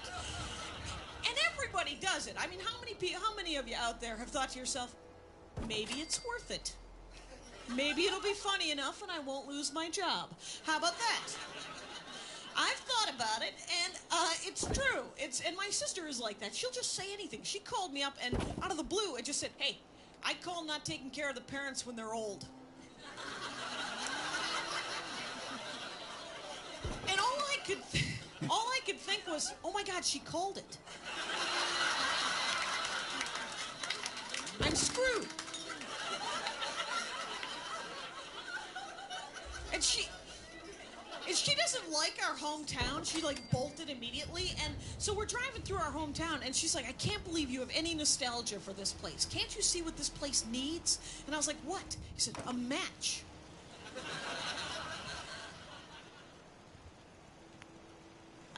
I just got a new boyfriend. Every 17 years, I like to go for a little monogamy. I had to get a boyfriend because I got sick of having sex with strangers. Oh, I love the silence. Because I'm the only one that's ever had sex with a stranger, because tequila was just invented. Okay, that's... Sure. Here's the thing. Here's the reason I had to stop having sex with strangers. I hate that awkward moment when you're having sex with a stranger and you think to yourself, God, is this where he kills me? Awkward. Very, very awkward. Also, very hard to have an orgasm when you're poised for flight. Very tense. And I know you look at me and you think, I bet she's a wildcat in the sack.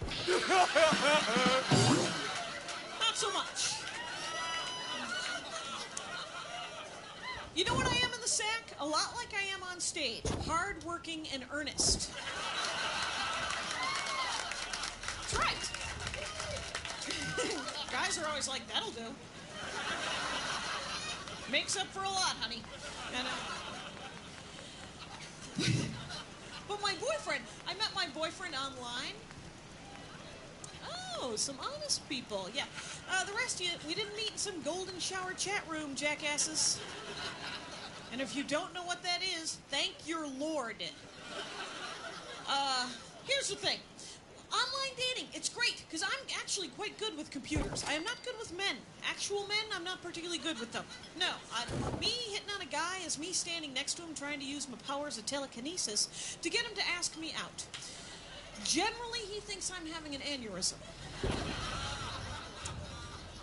But computers, I'm really good with computers. I was in Mississippi recently, and my laptop died, so I had to borrow computers. And somewhere in Mississippi, somebody has a decent computer with like a processor and a DSL. No one I met. Everybody I met had like a gerbil run computer that had like Windows 78. It was like hee-haw, where you'd actually walk up to the window and lift it up and go, do you have a typewriter I could borrow? Or a calculator? See, I'm good with computers, and online dating, it's a flippin' drop-down menu option. How much easier can it be? I am a woman looking for a man to date. Ta-da! Hooray! And then you tap, tap, tap, you talk to him for a week or so, and then you go to a Starbucks, you sit across from a tiny table, and then one of you goes, no. Then you go back and you do it again, you do it again, you do it again, until finally, I met a nice guy. Guess what he does? He invents video games for a living. I was like, dude, how did you get that job? See how romantic I am, dude? And I can't get a straight answer from him. He said, Well, it's perfectly obvious how I got the job inventing video games. I fought my way through several levels. And then I killed the big lizard boss. But I recommend you get yourself a guy who plays video games, who reads comic books, who collects action figures. Get that guy. Go out with that guy. Do you know why? That guy is home. That guy has a curio shelf, and he's got to organize his action figures. They put out just like regular men. And me, I love video games, so it's great now. There's no more lies. I don't have to live the lie. I can just call them and go, honey, I'm going to be late. I am trapped as a bunny in the dark world. I cannot get my soldier form back, and I will be home as soon as I find the moon pearl. It's fine. Awesome. And I'll tell you, we bought a house together. We're shacking up, doing the devil's work. By the way, don't make that joke at your brother who's an evangelist. He gets all sad at you. But you know, I'm a comic, and he's, you know, he makes video games for a living, so we had to buy like a crack house next to a power plant that makes your kids bald. And though we have decided that if our kids are bald, we're going to send them right back to the power plant to get a real superpower, because we're not raising Lex Luthor. That's right. And, yeah. LA's fine. You know, everybody, it's funny, because we have we have no weather in Los Angeles until it's terrible, until it's horrifying weather in Los Angeles, until there's like mudslides or the place is burning or whatever. And the thing is from home, people will call me, they're like, are you okay? Did the brush fires affect you? Were you in the way of the mudslide? Not knowing that to live in Los Angeles, anywhere near like a hill or a tree, you have to have a giant bag of money. If there is ever like a serious like strip mall fire, I'm screwed. If they ever find out that like putting a tanning salon next to a yogurt place is like combustible, I'm fucked. But until then, I'm just fine. It's all gonna work out for me. And the crazy thing is that I am from Wisconsin. Anybody here from Wisconsin? Wow, the state must be empty. All right. Holy smokes. What did you... That was the weirdest heckle. Did you just yell, nice economy? That's hilarious. I actually approve of that heckle. Good work. Nicely obscure. You've thrown me off. Well done. You know, I was in my hotel room and I was watching... I don't want to go to school tomorrow either, Garrison. Ad, because what am I, made of stone? I'll watch a test pattern if the colors change often enough. And I was just thinking of all the guys that I know just sitting in their hotel rooms also watching Girls Gone Wild infomercial, just thinking to themselves, maybe there'll be a free nipple. You don't know, maybe there will be. And I was just thinking, you know, why don't they have with the Girls Gone Wild videos? I would just love just a little picture within picture of their parents. Just them weeping softly into a cracked mirror. This isn't why we sent you to Georgia Tech. No. Oh. Are you really from North Platte? Oh, which is fine. Kearney, Columbus, Omaha, Lincoln. Omaha. I loved Omaha. That was sad. All right. Every time the damn half-hour special airs, I get 4 new fans and 1 letter from Iowa. From North Platte, usually. And it usually says, yeah, it sucks here, but fuck you. And, which I completely commiserate with. Quite honestly, I'm like, you're on it. You're right. Oh, here's the car update. Get this.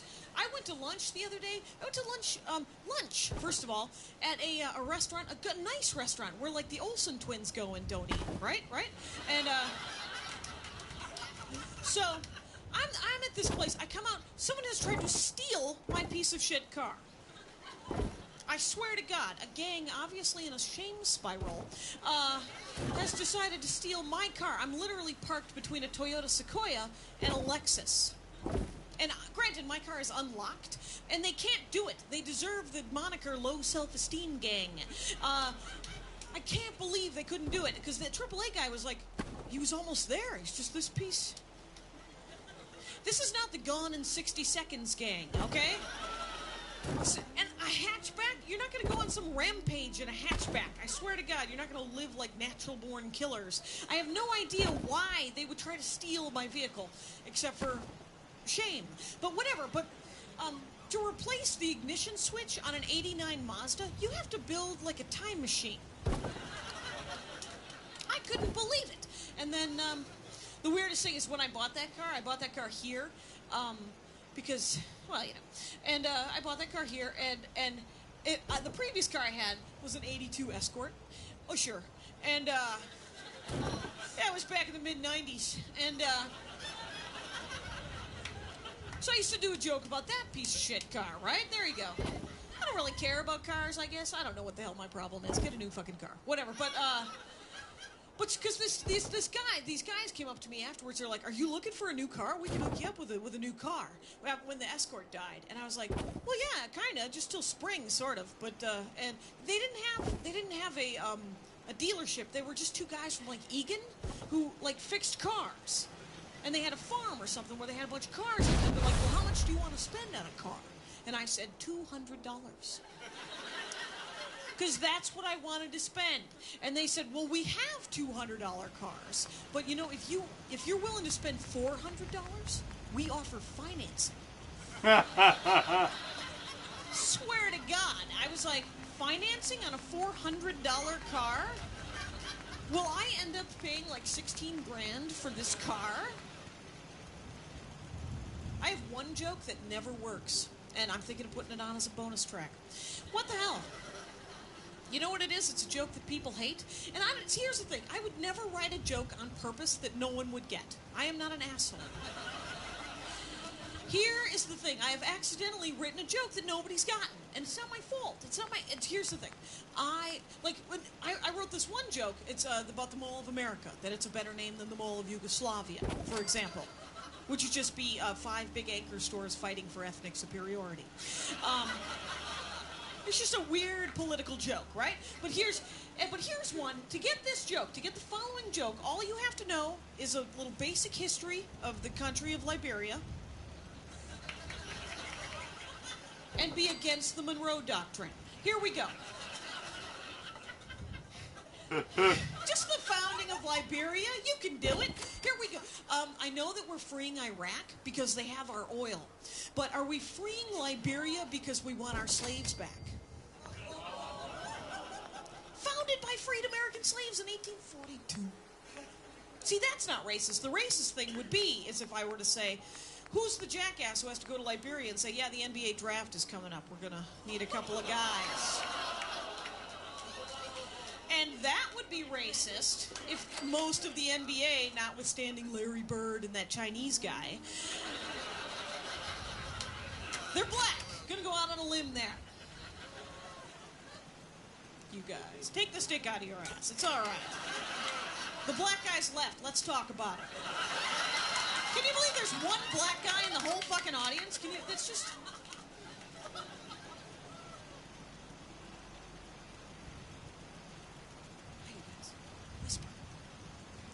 No, they're very sweet. They're in love. It's beautiful. Sadly, I can hear it. Well, no. I'm right up here and all the echo, it's like this. Hey, tell another joke. No, seriously, tell another joke. What about now? So, you didn't know. But, you guys in love? Not you. You are in love, of course. It's very beautiful, but you're silently watching me. Granted, you don't have the best posture in the world. But, I like some openness. You two behind, they're palpably in love because you need insulin. You guys, nurse, you guys are sweet. You guys are diabetic. How long you been going up? T-Man, Texas. What is that? 20 years? That's adorable. Aw, somebody gives a shit. Make it happen. All right. I'm happy for you. All right. So that's great. All right. Cool. You guys are adorable. All right. And chatty. So, you just wrap that part up. That'd be sweet. I usually sell my CD. I have 3 left. So feel free to go The Who on me and fucking stampede. I don't know.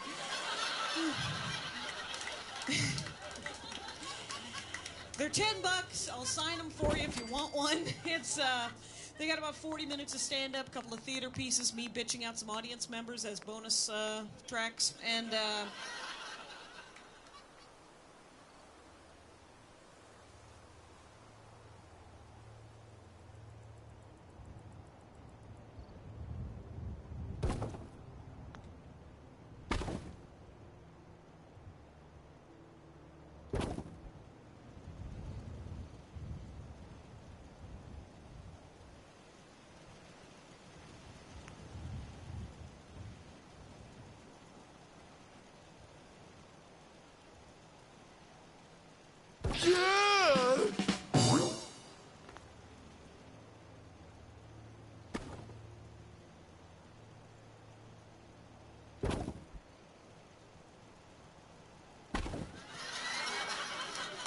because I am a dork. Yes, I love doing stand-up. Thank you so much for letting me. Have a good night, you guys. Good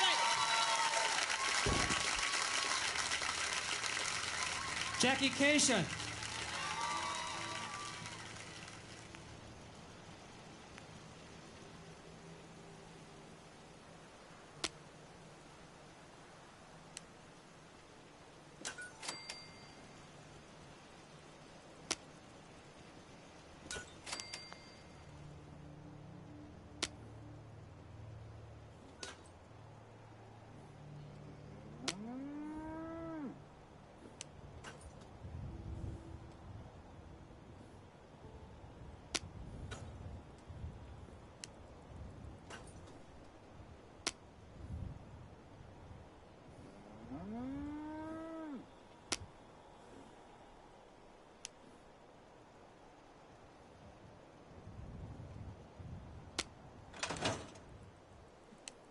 Ladies and gentlemen, Jackie Cation.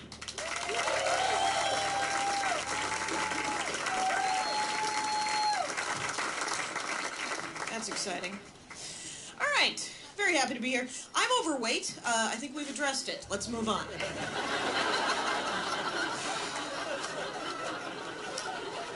We don't need to talk about it. It's gonna be fine. I'm very happy to be here. I love to do the stand-up comedy. Go wherever they'll let me. And I have been everywhere, and I love wherever I go, but I have been to the bad place. The place I will not be returning to. That place, of course, North Platte, Nebraska. Let's talk about it. Have you been? It blows. It's a terrible place. I hate them. I hate their children. I won't eat their cattle. They're horrible people. I swear to God. And the rest of Nebraska's fine. Kearney, Columbus, Omaha, Lincoln. I have been all over Nebraska because my career is on fire.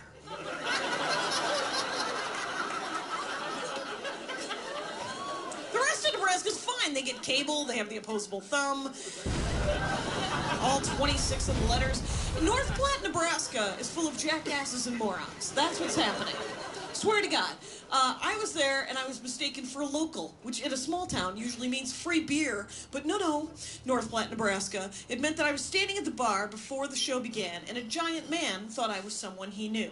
So I'm standing there and this huge guy is walking towards me, screaming at me at the top of his lungs. Who said you could get out of the truck?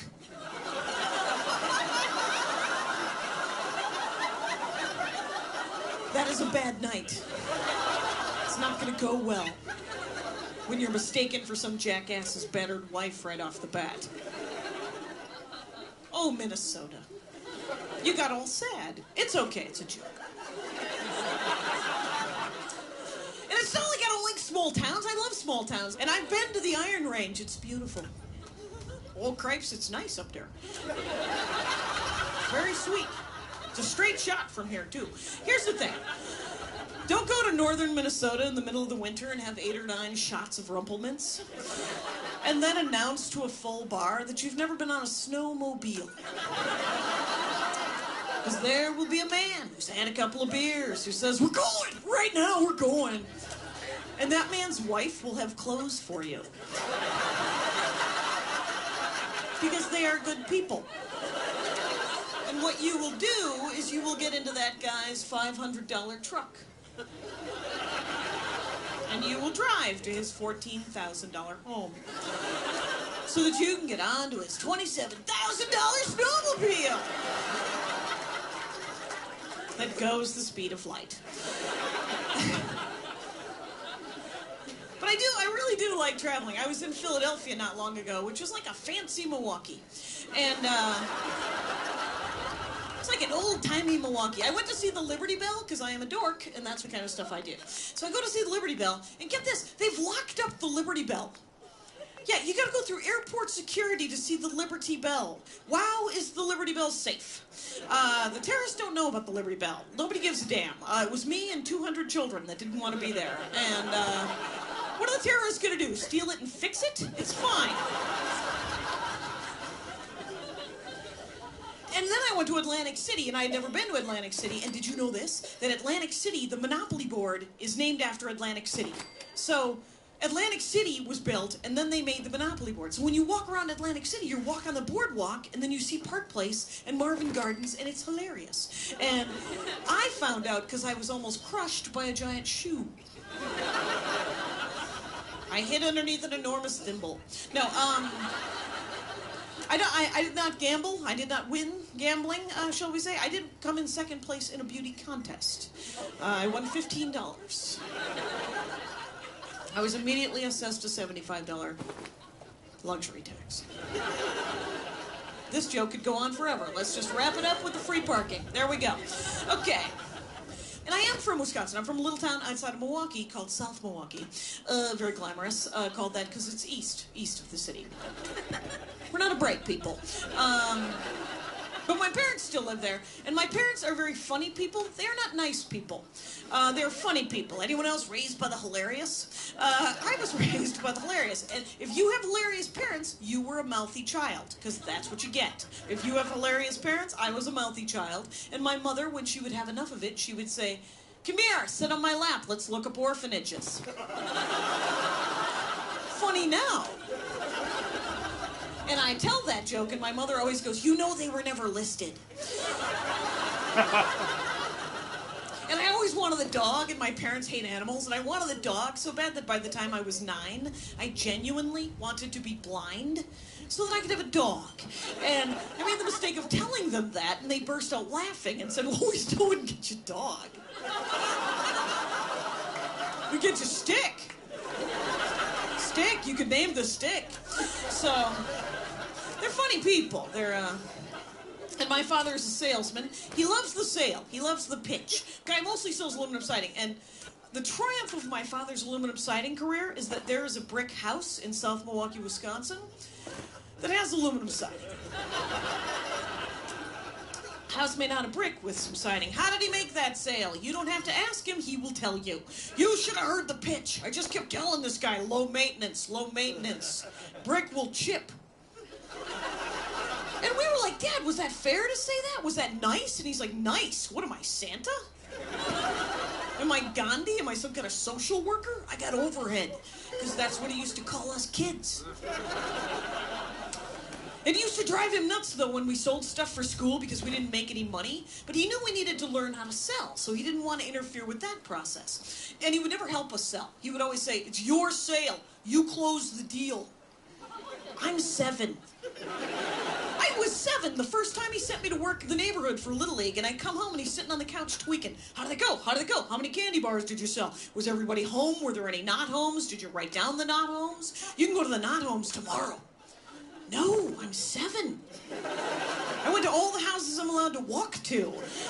And I didn't go to any of the houses that said no soliciting, because the coach said you're not supposed to go there because those people don't want you. And he freaked. "You didn't go to the no solicit. Tomorrow, you go to the no solicit." Do you know why those people got those signs up? They'll buy anything.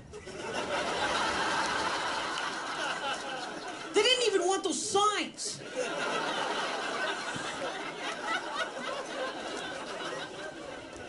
When I was 10 years old, my sister and I were selling candles for church. You know, the tall crystallized ones with the pictures of Jesus and Santa shaking hands. Okay, so there are candle boxes stacked all around the house, and my dad has had it. And he's like, "Are you two making any money on this?" And we're like, "No, we're selling them for church, Dad." And he goes, "Yeah, and now you're going to learn something.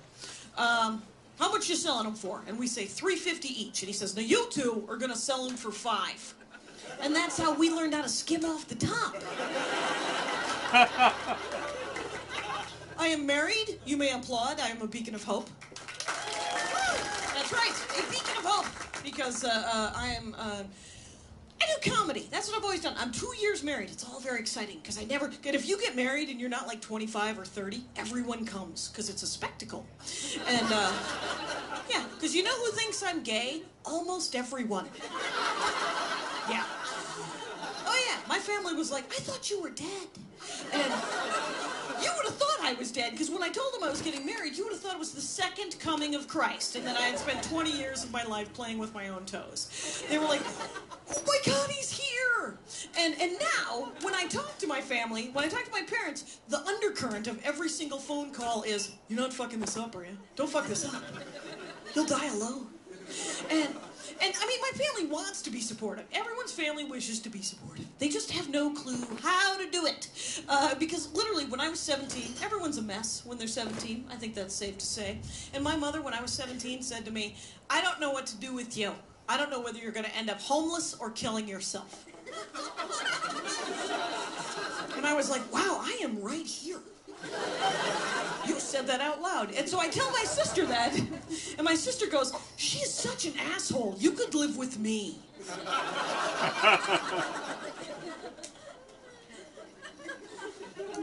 Supportive, but not. Anyway, so here's the thing. So I've been doing stand-up for like 20 years, right? I've been doing stand-up since women comics would get stage time right before they were burned as a witch. So I gotta type 3 minutes on the jackass who framed me. Anyway. And my husband makes video games for a living. I was like, dude, how did you get that job? Because I'm very romantic, and I call my husband dude. And he goes, well, it's perfectly obvious how I got that job. I fought my way through several levels.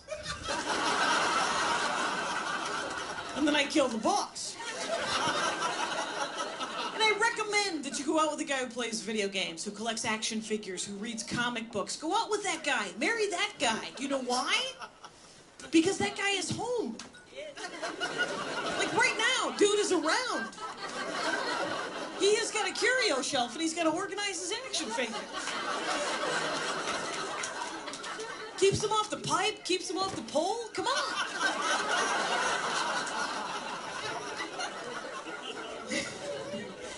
He's a game designer, though, so I married art guy, right? And so everything's a game. He loves all games. He will play any game that you would like to play. Paper, scissors, rock, board games, card games, video games, dress up like an elf, go away for the weekend. Dude is dipped, is what I'm saying. And more than once when we were organizing our wedding, he referred to our outfits as costumes. He wanted us to get dressed up like pirates and take over another wedding. Now, I am not saying that would not have been fun. I am just saying that I'm not organizing 2 weddings, crazy man. And he's like, why would you have to organize the second one? Arr.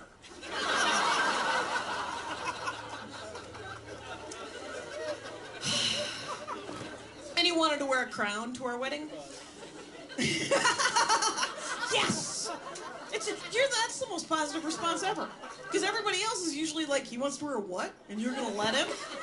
And that's when I knew I hadn't done a lot of dating, because I didn't know that I could not let him do things. But I didn't care. He could wear his underpants and carry a pork chop, right? I was in. And, because he's awesome. Seriously, all I've ever wanted in my life is a naked friend. Yay! Naked friend! Who doesn't want a naked friend? Yeah, party. Anyway. But we went on our honeymoon, and he wanted us to get matching tattoos. I am not tattoo people. I said, instead of tattoos, why don't we just start collecting spoons like old people do when they travel? That's a thing. And he said, oh my God, let's get tattoos of those spoons. We'll like get a cabinet tattooed on our backs, and then everywhere that we go, we'll get a different spoon tattoo. I was like, wow, I would rather get a plate in my head and collect magnets.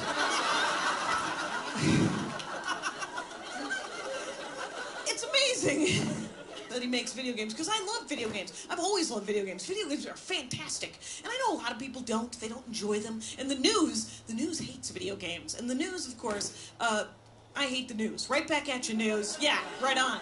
I don't know if you've watched the news, but the purpose of the news seems to be to scare the shit out of me and then cut to a commercial to sell me a pill. So... because for some reason I'm all nervous. Why would I be nervous? You just told me to LoJack my kid. And, jackasses. At least video games, you're proactive. You're fighting the good fight. You're affecting change at a grassroots level. You're not. But it's awesome. And they're shooting, and I need to shoot shit. So, I'm a grown-up lady. Allow me to shoot. It's best to occur fictionally. Now, but there, I mean, I hate it when they try to scare you into doing stuff. Like, there's, first of all, I saw on the news that they have bioengineered corn. They have bioengineered corn that bugs will not eat. Guess what I don't want? Corn that bugs won't eat. What the fuck do the bugs know? Did they know about the peanut butter? Do they have a better FDA than we do? They must. And, so video games, I love them. And there are many video games that are awful. It's true. There is a rule with video games, if you don't know, the more horrifying the storyline of a video game, the more fun the video game. That is a rule. I did not make that rule. If there were a video game where you stab babies in their sleep, it would be horrifying, but I would be in my room going, I win! So don't let your kids play that game. That's a bad game for children. And there's a lot of games I play that are shooting games at the arcade that are like, you're a cop, but you don't arrest anyone, you just shoot them.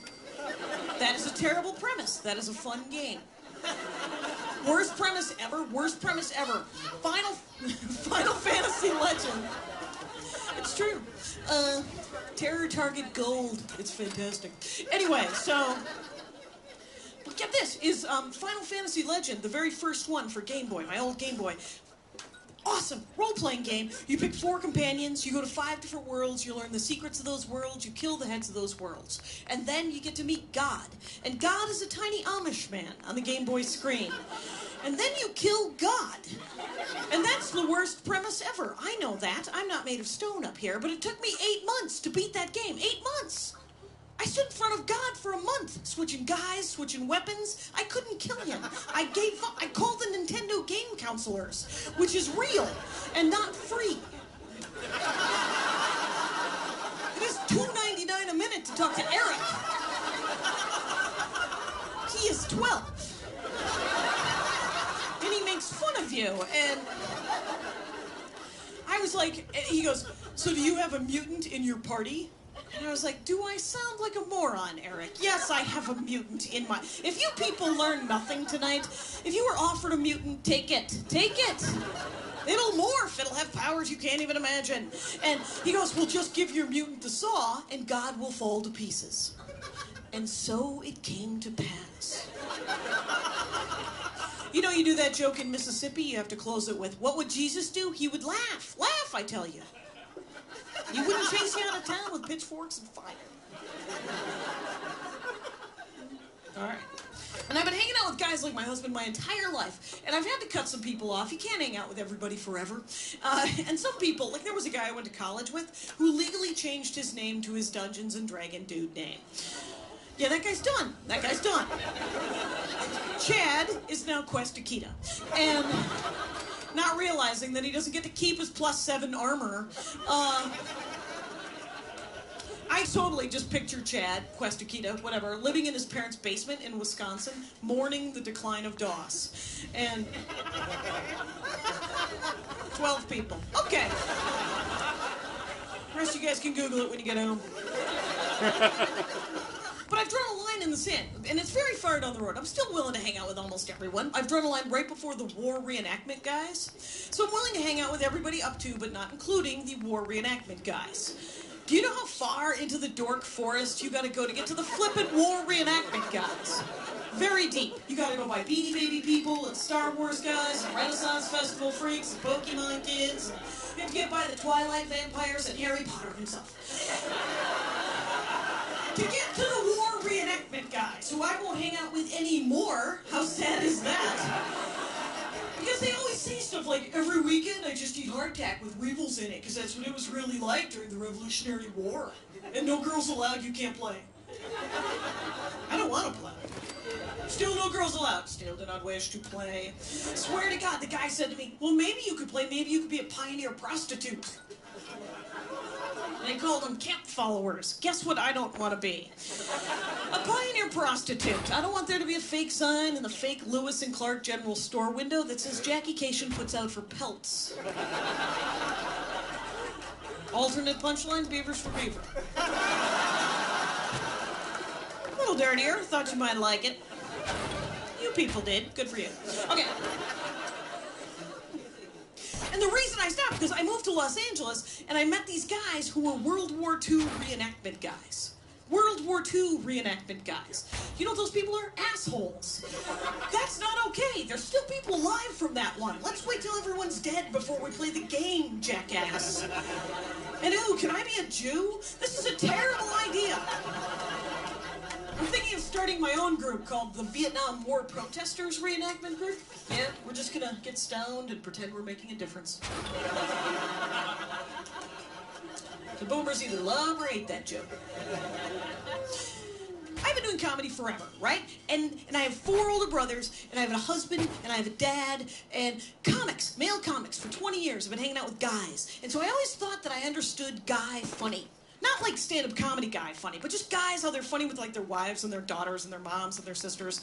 Because when I was a kid in Wisconsin, every time we would drive by a pasture with cattle in it, every time my father would say, see those cows? You know what those cows are? They're outstanding in their field. Every time. I have heard that joke hundreds of times. I have laughed at that joke dozens of times, against my very will. Because that's what it is. That's what guy funny is. You tell your daughter, your wife, or your girlfriend, or your sister a joke 50 times in the hopes that she will laugh at it 7 times. And then the other 43 times, all you do is sit there and go, ha, not this time. Next time. So, I was home for Christmas, and my brother and I were doing dishes in the kitchen while my sister-in-law put their 2 beautiful children to bed. And there on the kitchen floor was a dirty sock. Creepy, child-encrusted, wet, dirty sock. And he picks it up and he whips it at me. And I'm like, dude, aren't you 45? Did you just whip a sock at me? And he says, moron says what? And I didn't hear him, and I said, what? You know what that is? That is an hour and a half of my life that I'm never getting back. Did you know you're a moron? Did you know you're a moron? You're a moron. Why don't you give me a soda, because you're a moron. Diet Coke, moron, go. And this is where I like to tell people that my brother Russ really likes the movie You've Got Mail. Because that's the gayest movie ever. Him and his wife and his 2 kids, nice disguise. Anyway,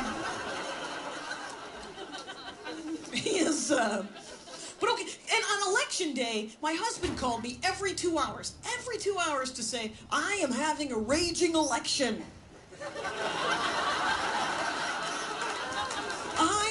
I've never seen such a massive election in my entire life. This was a huge raging every 2 hours until finally I was like, you know, after 4 hours, you're supposed to see someone. Gotcha. But I always fall for it. I don't know why. It's like the Sixth Sense. I didn't know he was a ghost. I have no idea why. You'd think I'd see it coming at this late date. But no. So it's our 2nd anniversary a couple of months ago, right? And for our 1st anniversary, I marry Art Guy, right? So I'm married to Art Guy, and so for our 1st anniversary, we're supposed to give each other paper. And not that it's a contest, but he won. Okay. Because he took all of our early emails and put them on pretty paper and then put it in a nice leather-bound thing.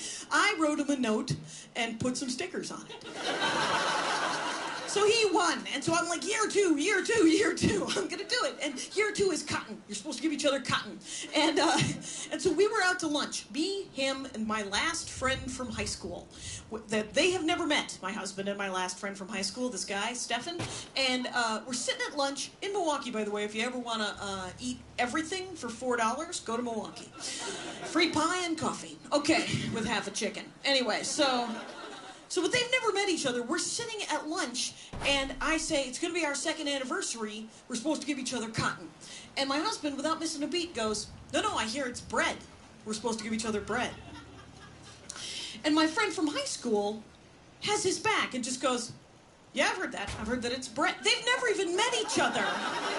But the hilarity of taking Jackie for a buggy ride is so funny. Because then I'm sitting there going, well, maybe it's bread. I don't know, maybe it's bread. And so we stand up to leave the restaurant, and there's an old woman sitting at a table next to us, and I say to her, hey, it's our 2nd anniversary. I think it's cotton, like it was paper and it's cotton. They think it's bread. Do you know what it is? And she stood up and yelled at me and said, it's never going to be bread. It's not food. Ever.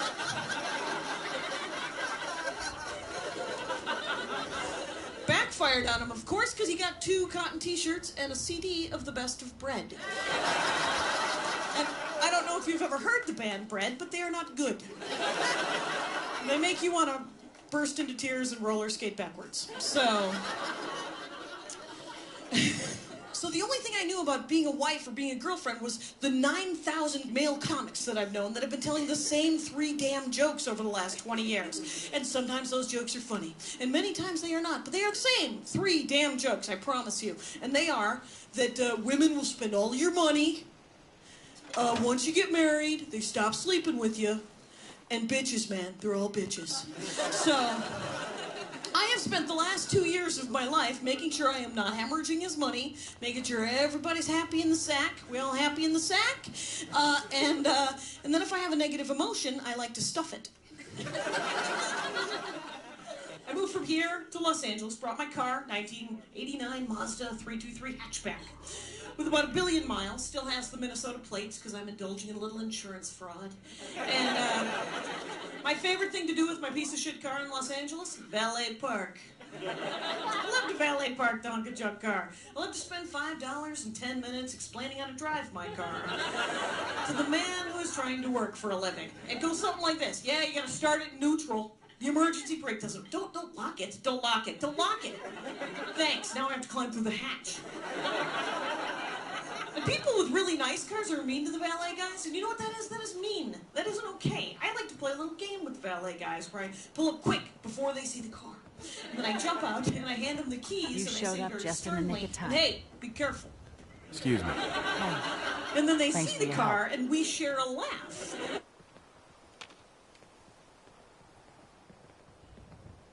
Yeah? If you work, you eat. It's as simple as that.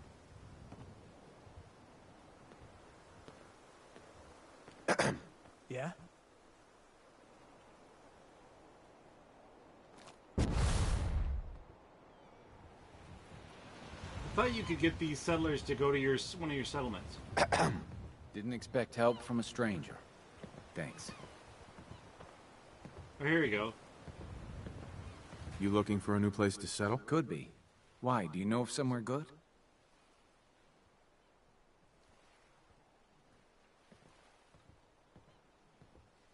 What are you looking for? I just want to find someplace safe to live without these assholes trying to kill me all the time. Why? Do you know of a good place? I sure do.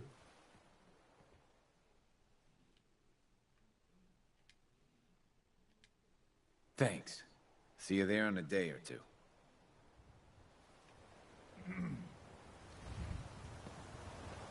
Huh?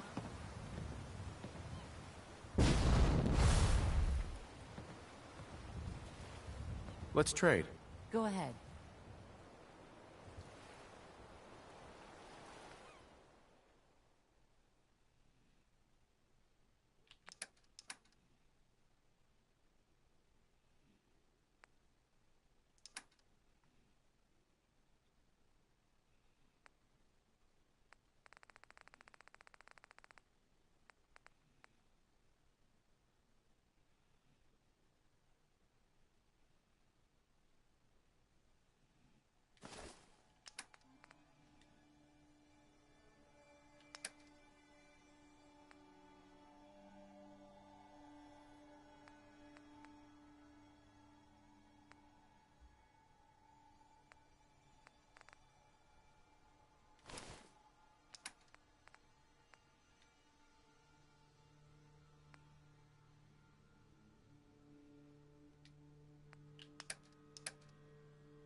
then I like to say, and I've written down the mileage. Much above 197.5. You are joyriding. Somebody stole the tape deck out of my piece of shit car. Yeah, let's internalize the word tape deck for a second, shall we? It's a street value of a tape deck. $1.50, $2? What are we talking about? Somebody broke the passenger side window so they could have my $100 Best Buy tape deck. Here's what I would love to say to the criminals of the world. No one locks an 89 Mazda. No one. Check the door, dumbass. Take what you'd like. Because now I have to replace either the window or the jukebox. And what am I, Rockefeller? And I replaced the window because I'm a grown-up lady. And but now I got nothing to do. Horrible LA traffic. Driving around, no music, no nothing. And I've taken up a little light reading while driving. No one is pleased. One guy almost monster trucked my ass in his 2-bedroom SUV. Got off his spiral staircase long enough to yell at me. And he's pointing at me and he's like, "Are you reading or are you driving?" And I swear to God, pointing at me with his cell phone. And I love a cell phone. I'm not against a cell phone. Some people are. Some people think it's unnecessary technology. Those people, of course, the direct descendant of the guy who hated the wheel. Because cell phones are fantastic. And why don't you go back in time and bitch about the alphabet? What about that? What do you want to write shit down for? Let's just go tell her the story. Because people have always hated the new technology. They always have. Before cell phones and video games and televisions, it was radio. And before radio, it was the evil fictional novel. And before that, it was poetry. And I swear to God, back in the 12th century, it was backgammon. Parents hated backgammon. Like Vice City hated backgammon. Like Billy's in the castle for 10 hours a day playing backgammon. I can't get him out. I've tried everything. Jousting camp. I am sending that boy on the children's crusade. 20 people. Excellent.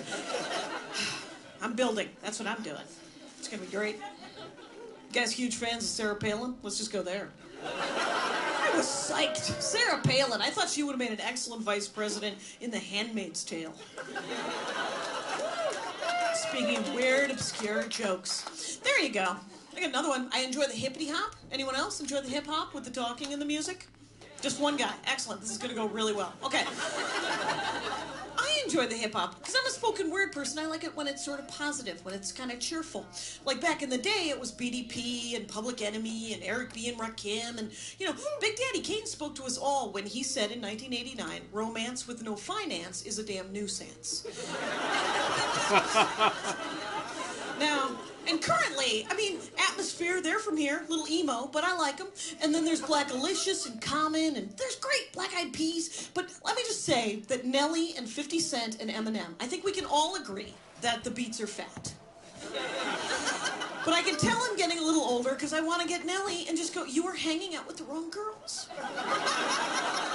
If you hang out with strippers and hookers, it is always going to be about your cheddar. It's always going to be about your provolone, buddy. Maybe you date a librarian and sing about how bitches be reading too much.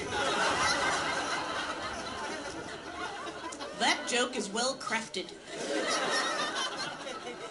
I consider myself a Christian. I would never tell anyone that I was a Christian. I want to trade because everyone who says that they're a Christian, the next thing out of their mouth is something horrifying.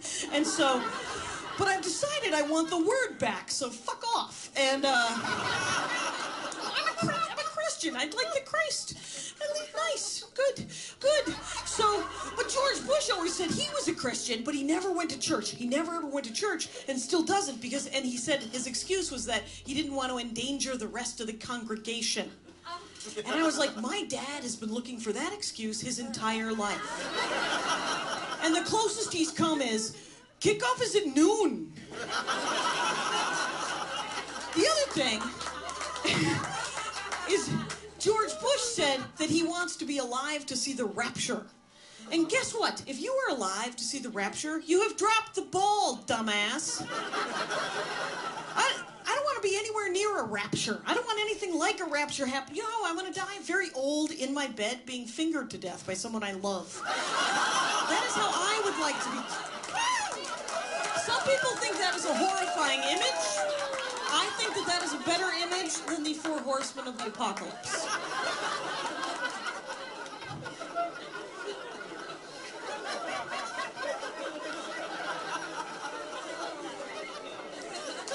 break up into discussion groups about it.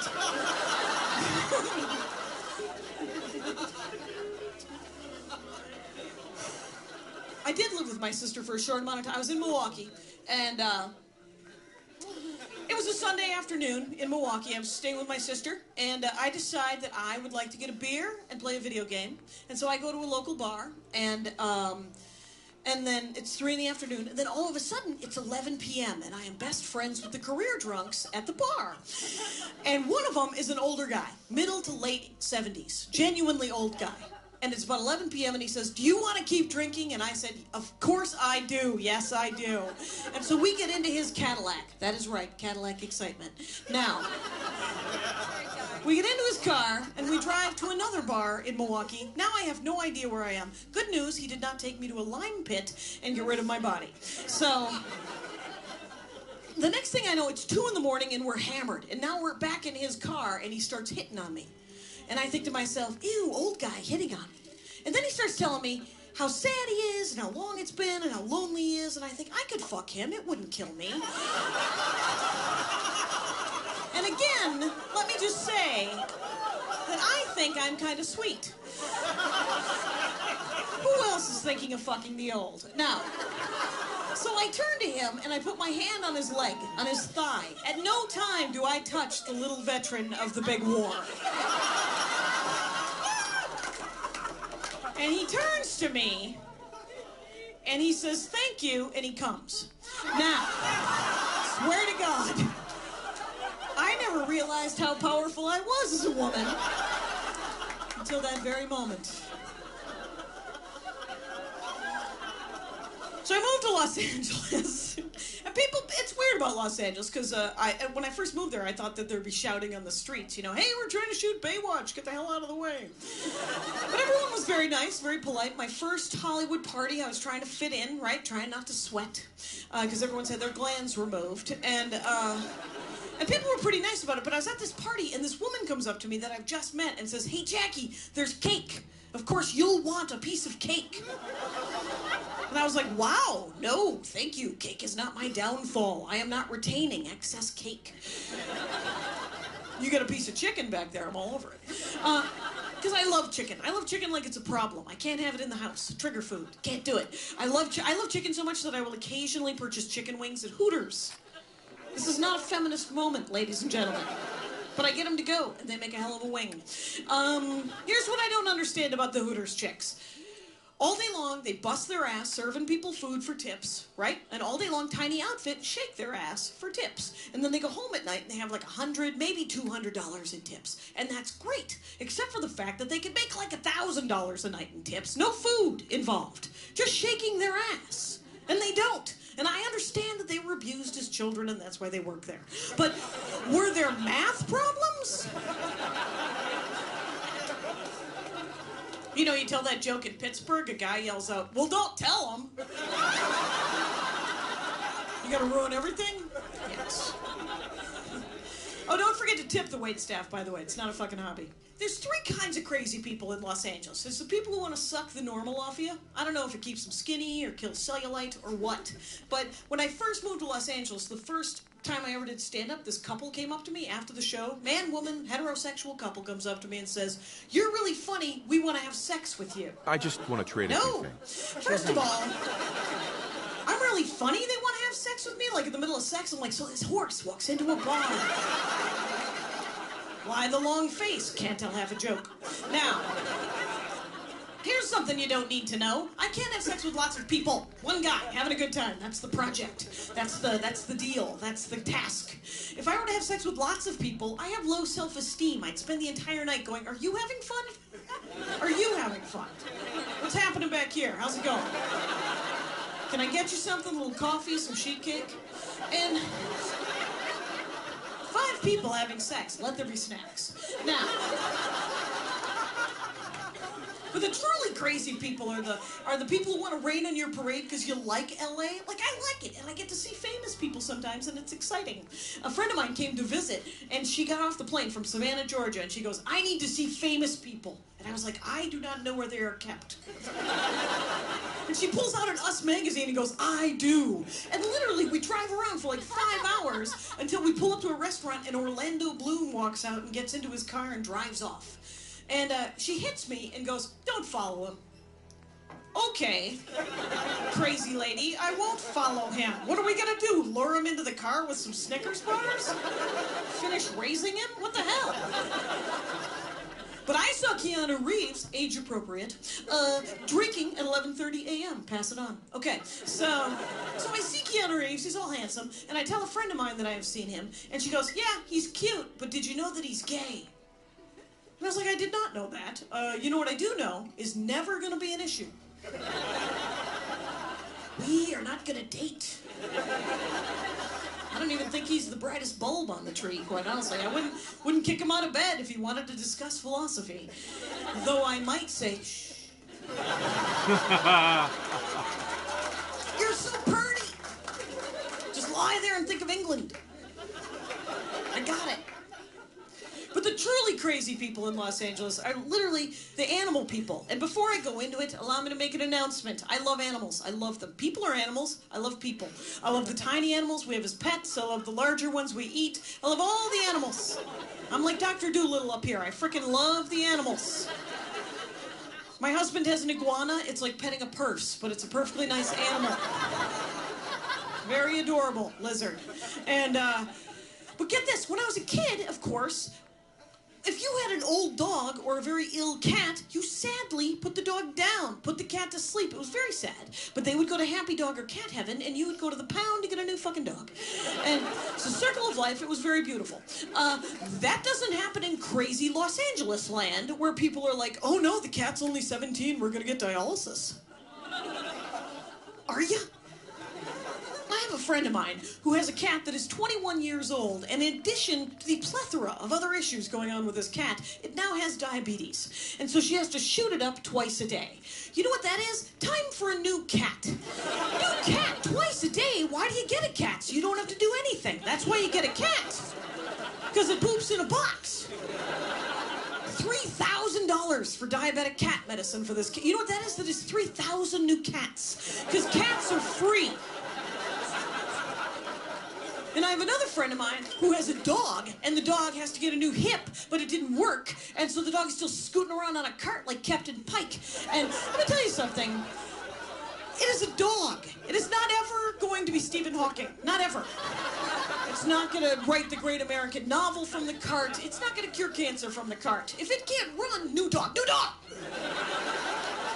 And people get mad at me in LA, and they come up to me after shows, and they're like, you don't like animals. And I said, no, I don't like you. Because you're a jackass about your pet. You gotta let go, weirdo. And because what do you get with a cat or a dog? 15, 20 years. That's what you get. I didn't make that rule. If you would like more than that, turtle, turtle, turtle, turtle, turtle.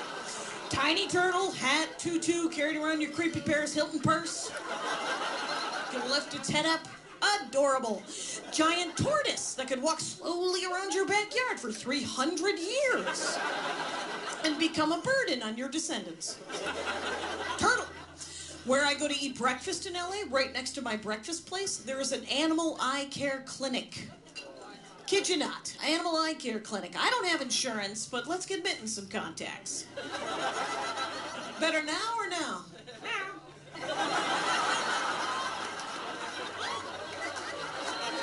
Better now or now?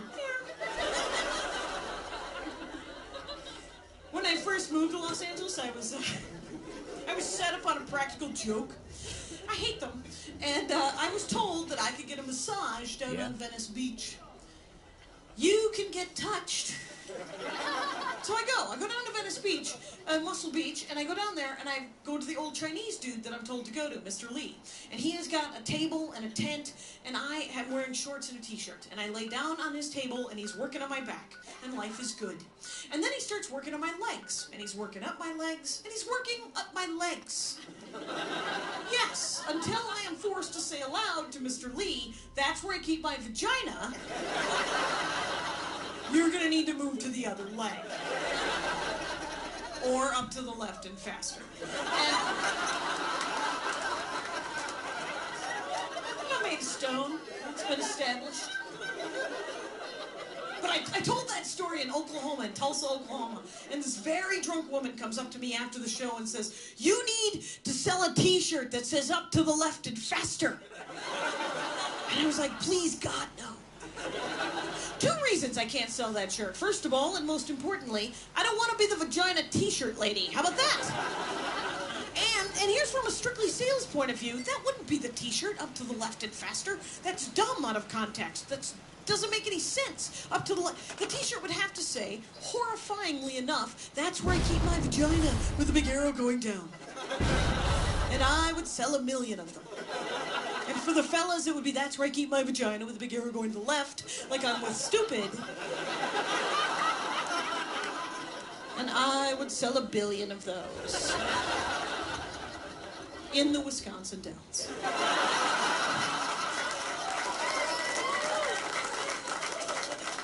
And then I could count all of my money in hell. Because that's where you count your vagina t-shirt money. Me living in a double wide in Northern. The last time I was home, I had breakfast with my dad. Me and my dad out to breakfast, and he says to me, "All right, how's it going out there in Hollywood? What's the plan?" And I got a little defensive. And I said, "You know what, Dad? I just figured out that I love to do stand-up and to act and to write. As far as I'm concerned, that is the plan. I mean, a giant bag of money as a doorstop would be nice. But, you know, I'm doing what I love, and I am not being an asshole, so I win." And he backed right down. It was awesome. But then he goes, "All right, well, then let's talk about your act." Because he is a salesman. And in his mind, my act, comedy, is my pitch. He's got a lot of showbiz advice, by the way. He's got a lot, like, he likes to say things like, "You make your opportunities and you break your opportunities. Remember what Jesus said. Give a man a fish, that man knows where to go for fish. Teach a man to fish and you've just destroyed your market base." Jesus never said that. It wasn't him. He didn't say that. He didn't say kill them all sort them out. He didn't say a number of things, like you see the stick up your neighbor's ass and not the one up your own. But so, he outlined my act on a placemat. And he goes, "All right, now the MC is very important. He gets you into the house to make the sale. The MC should never introduce you as being funny. He should talk up your credits, and then when you're funny, that's the payoff. When you end your show, never end on a joke." Pardon me? And he goes, "Hear me out. You do your last joke, and then you gotta do your post-close warm-down. You've made the sale. Now let the people know that it was time well spent. Take a moment. Tell them what you've told me, that you love to do the stand-up. Ask them if they've had a good time.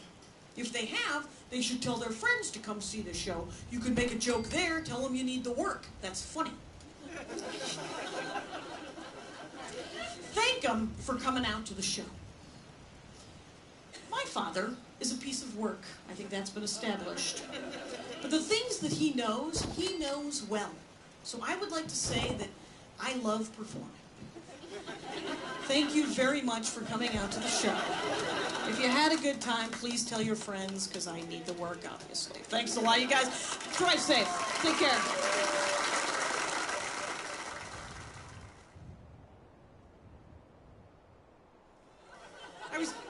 I was 10 years old. I was 10 years old, and my sister and I were having a contest to see who could sell the most candles for church. You know those tall, crystallized ones with the pictures of Jesus and Santa shaking hands? Now, there's all these candle boxes stacked all around the house, and my dad has had it. He's like, "Are you two making any money on this?" And we're like, "No, Dad, we're selling them for church." And he goes, "Well, how much you selling them for?" And he says, $3.50 each. And he goes, what happened? Sorry, I got distracted. I'm alive. What the fuck? There was a conversation right there, and it was, what was it? She was taking a sip. Oh, she was trying it out? Oh, excellent. How is it? What is it? Is it delicious? No, I'm good. I have a giant bottle of my own crap. What is it? A bulldog. It's a Colorado Bulldog. It's your birthday? Excellent. Should we cut you in half and count the rings? Congratulations. You were wearing a pointy hat on the way in, and I was like, ah, Minneapolis, Wiccan.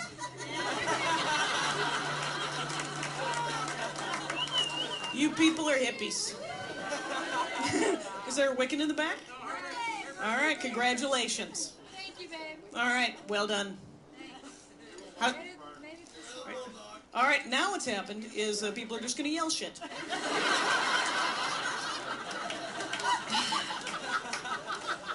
That's fine. Yes, the Colorado Bulldog and other things. What about, was it you with the hat and the texting? Is that you the one who was fucking yelling? Oh, okay. You're busy texting, you're not yelling. Oh, good. All right. That's, all right. Is it a bachelor party? When, who's the bachelor? The hat dude? You should give that guy the hat. It should be the guy in the hat. It should be made out of diaphragms or something. You guys are the only guys who aren't going to see a titty bar in a bachelor party.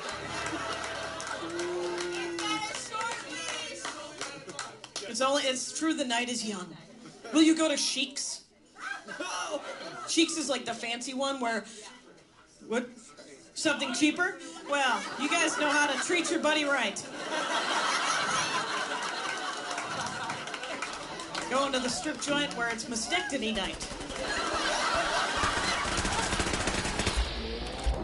I lived here for 6 years, did you know? All right, can you tell? Where did I live? Over on the West Bank, kind of by the Gaza Strip.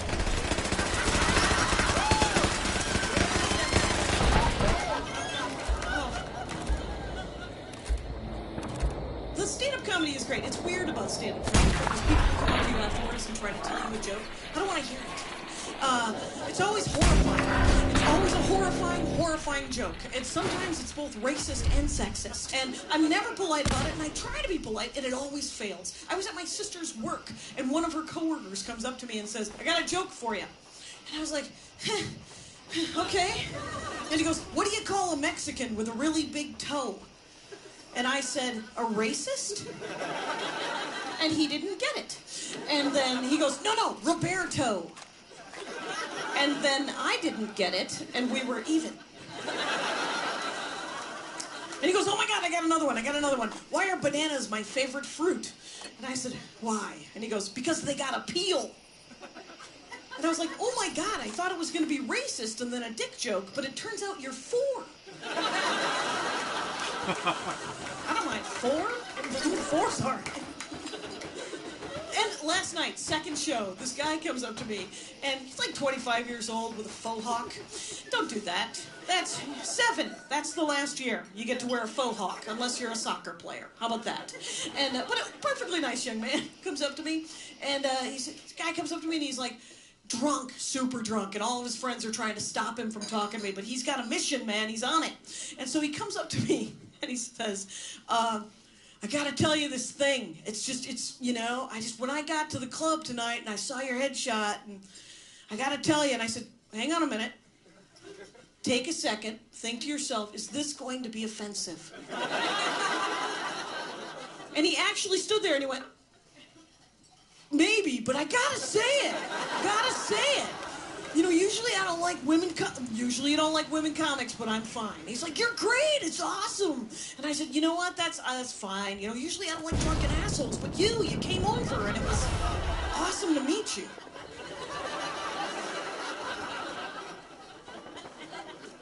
Thought I'd digress briefly and let you in on the comedy mind. You look a little terrified, by the way.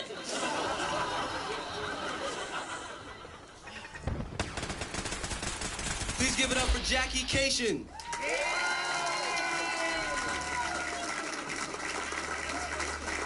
Here we are. Stand-up comedy. It's gonna be good. I'm gonna get my act together here. Having some shirt issues. I am overweight. You may consider that addressed. Never as funny as you think. The fat jokes. I don't have any. It's not happening. It's exciting to be here. I love stand-up comedy. It's my favorite thing. I've been doing it forever, since women comics would get stage time right before they were burned as a witch. I opened for Hester Prynne. Back in the 1600s, it was sweet. She had a tight 5 in the Iroquois. A lot of feather jokes. Funny then, hacky now. Very happy to be here. I go wherever they'll let me. I love to do the stand-up comedy. I live in Los Angeles. I'm from Wisconsin. And when you move to Los Angeles, there's never any illusion about what you look like. Like this in Wisconsin, this is a 6. Professionals get involved, maybe a 7. Los Angeles, this is an airport cop, my friends. Nothing to be done. And I'm okay with that. I have tried to explain to them that they could clean it up, turn it into a judge or a lawyer. I don't know.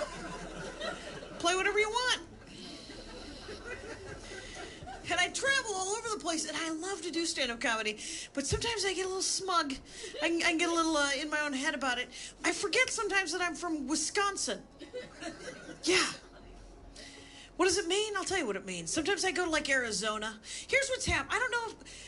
It's us. Every state in the union has elected some nutbag. And it's us. We're the ones voting. But every single state that I go to that I wish to lord over them, because I don't have some banana head. You know, in Wisconsin, we have a governor called Scott Walker. That's his name. And he is a big fan of arming grade school teachers in the room. Also, by the way, huge fan of destroying the teachers' union. This is not a man that has thought through his plan. I'm going to take away your pension and hand you this weapon. This is not a bright man. This is not a man who has thought through. Paul Ryan, also from Wisconsin, pretty sure that guy date raped me in college. I am not saying he did. I am saying he looks like the guy, and he's age appropriate. That's what I'm saying. But I go everywhere. I'll go wherever anyone will let me, quite honestly. A couple of years ago, I went to Iraq to do stand-up comedy, because that's where people were working. And I'm against war. I'm always going to be against war because I'm against hitting. So I'm going to be against everything above hitting. But people are always like, you got to support the troops. And I was like, I've always supported the troops. I support the troops finding other work, but I support the troops. And I never know anything. I've known nothing about the armed forces. I come from a long line of cowards, my friends. All right, so the game's clearly frozen. So, yay.